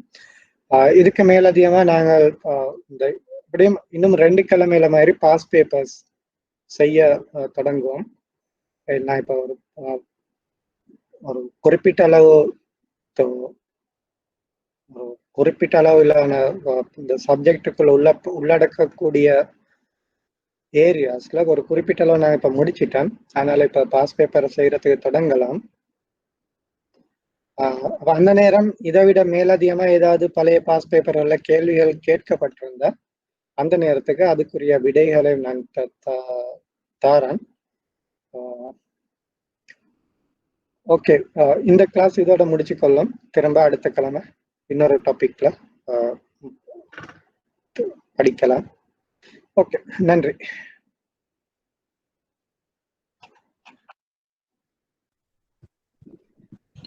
சார் ஒரு சின்ன டவுட் கேட்கலாமா சார்? சொல்லுங்க சார். அந்த எஃப்ஐயூக்கு வந்து நாங்க ரிப்போர்ட் பண்ணணும், பேங்க்ல ஒர்க் பண்ணப்போ ஏதாவது பிள்ளையான டிரான்சாக்ஷன் நடக்கக்குள்ளன்னு சொன்னாங்க சார். நாங்க டைரக்டா அங்க ரிப்போர்ட் பண்ணலாமா அல்லது எங்க ஹெட் ஆபீஸ் மூலமா தான் அப்படியான ரிப்போர்ட்டிங் செய்யணுமா? பொதுவா இப்ப உங்களுக்கு தெரியும், இப்ப பேங்க் எல்லாமே அந்த என்னது சென்ட்ரலைஸ்ட் நெட்வொர்க் சிஸ்டத்துல தான் இருக்குது, கோ பேங்கிங் சிஸ்டம்னு சொல்றது. அப்ப அந்த கோ பேங்கிங் சிஸ்டத்துல லிமிட் செட் பண்ணிருக்காங்க, பேராமீட்டர்ஸ், சிஸ்டம் பேராமீட்டர் செட் பண்ணப்பட்டிருக்குது. அப்ப பிரான்ச் லெவல்ல நீங்க வந்து இப்ப ஒரு டெல்லரா ஒர்க் பண்றேன்னு சொன்னா உங்களுக்கு டைரக்ட் ரிப்போர்ட்டிங் தேவைப்படாது. ஹெட் ஆஃபீஸாலே அந்த சிஸ்டத்திலே அது பிளாக் பண்ணிடும். சிஸ்டத்துல இருந்து ஆட்டோமேட்டிக் ரிப்போர்ட் ஜெனரேஷன் ஒன்று இருக்குது. ஆட்டோமேட்டிக்கா ரிப்போர்ட் ஜெனரேட் ஆகி அது ஹெட் ஆஃபீஸால எஃப்ஐயூ யூனிட்டுக்கு அனுப்பப்படும். அந்த தொழிற்பாடு ஒரு பிரான்ச்ல வேலை செய்யக்கூடிய ஒருத்தருக்கு பெரிய அளவு சம்பந்தம் இருக்காது. சென்ட்ரல் ஆஃபீஸ்ல, ஹெட் ஆஃபீஸ்ல சென்ட்ரலைஸ் சிஸ்டம் மூலம் ஆட்டோமேட்டிக் ரிப்போர்ட் ஜெனரேஷன் மூலம் அது சென்ட்ரல் பேங்குக்கு அறிமுகப்படுத்தப்படும்.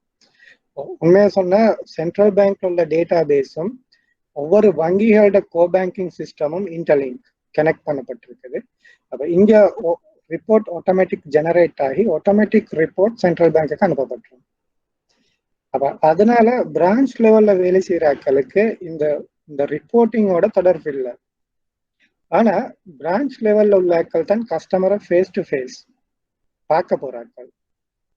கஸ்டமருடைய நடவடிக்கை, அவர் எப்படி நடந்து கொள்றாரு, அசாதாரண நடவடிக்கை எதுவும் இருக்கா, சந்தேகத்துக்கிடமான மூவ்மெண்ட்ஸ் ஏதாவது இருக்கான்றது வந்து அதை பிரான்ச்ல உள்ள ஆட்கள் கட்டாயம் கவனிக்கணும். நீங்க கவனிக்கிற நேரம் எஃப்ஐயூக்கு ரிப்போர்ட் பண்றதுக்கு முதல்ல நீங்க போலீஸுக்கோ அல்லது சிஐடிக்கோ இன்ஃபார்ம் பண்ண வேண்டி வரும். நீங்க பிரான்ச் மேனேஜரே சொல்லுவீங்க, பிரான்ச் மேனேஜர் அந்த சிஐடிக்கு அல்லது போலீஸுக்கு இன்ஃபார்ம் பண்ணுவாரு. அந்த மாதிரியான நடவடிக்கை ஆரம்பத்திலே ஹெட் ஆஃபீஸுக்கோ அல்லது சென்ட்ரல் பேங்க்கோ ரிப்போர்ட் பண்ணப்பட மாட்டாங்க. அப்ப அது மாதிரியான நடவடிக்கைகள் பிரான்ச் மேனேஜரால போலீஸுக்கு அல்லது சிஐடிக்கு இன்ஃபார்ம் பண்ணப்படும். இந்த சிஸ்டம் மூலம் அநேகமாக அவங்களுக்கு தெரியும், பெரிய அளவு அமௌண்ட் டிரான்சாக்ஷன் யாரும் வந்து டிபாசிட் பண்றது இல்லை, எல்லாம் ஆன்லைன் டிரான்ஸ்ஃபர் தான் நடக்கும். அந்த ஆன்லைன் டிரான்ஸ்ஃபர் நடக்கிற நேரத்துல சிஸ்டம் பெராமீட்டர் மூலம் தான் இந்த கண்ட்ரோல்ஸ் மேற்கொள்ளப்படுகின்றது. அது பொதுவாக ஹெட் ஆஃபீஸ்ல ஆட்டோமேட்டட் சிஸ்டம் மூலமா மேற்கொள்ளப்படும். பிரான்ச் லெவல்ல அதுக்குரிய தொடர்பு குறைவா காணப்படும். பிரான்ச்ல நீங்க முக்கியமா பார்க்கணும் ஃபேஸ் டு ஃபேஸ் இன்டராக்ஷன், அதுல ஏதாவது சந்தேகம் இருக்கான்னு தான் பார்க்கணும். சரியா? Okay okay sir. ஓகே, வேற ஏதாவது டவுட் இருக்கா? இல்ல சார், தேங்க்யூ. ஓகே, அப்ப நாங்க அடுத்த கிழமை திரும்ப மீட் பண்ணுவோம். தேங்க்யூ.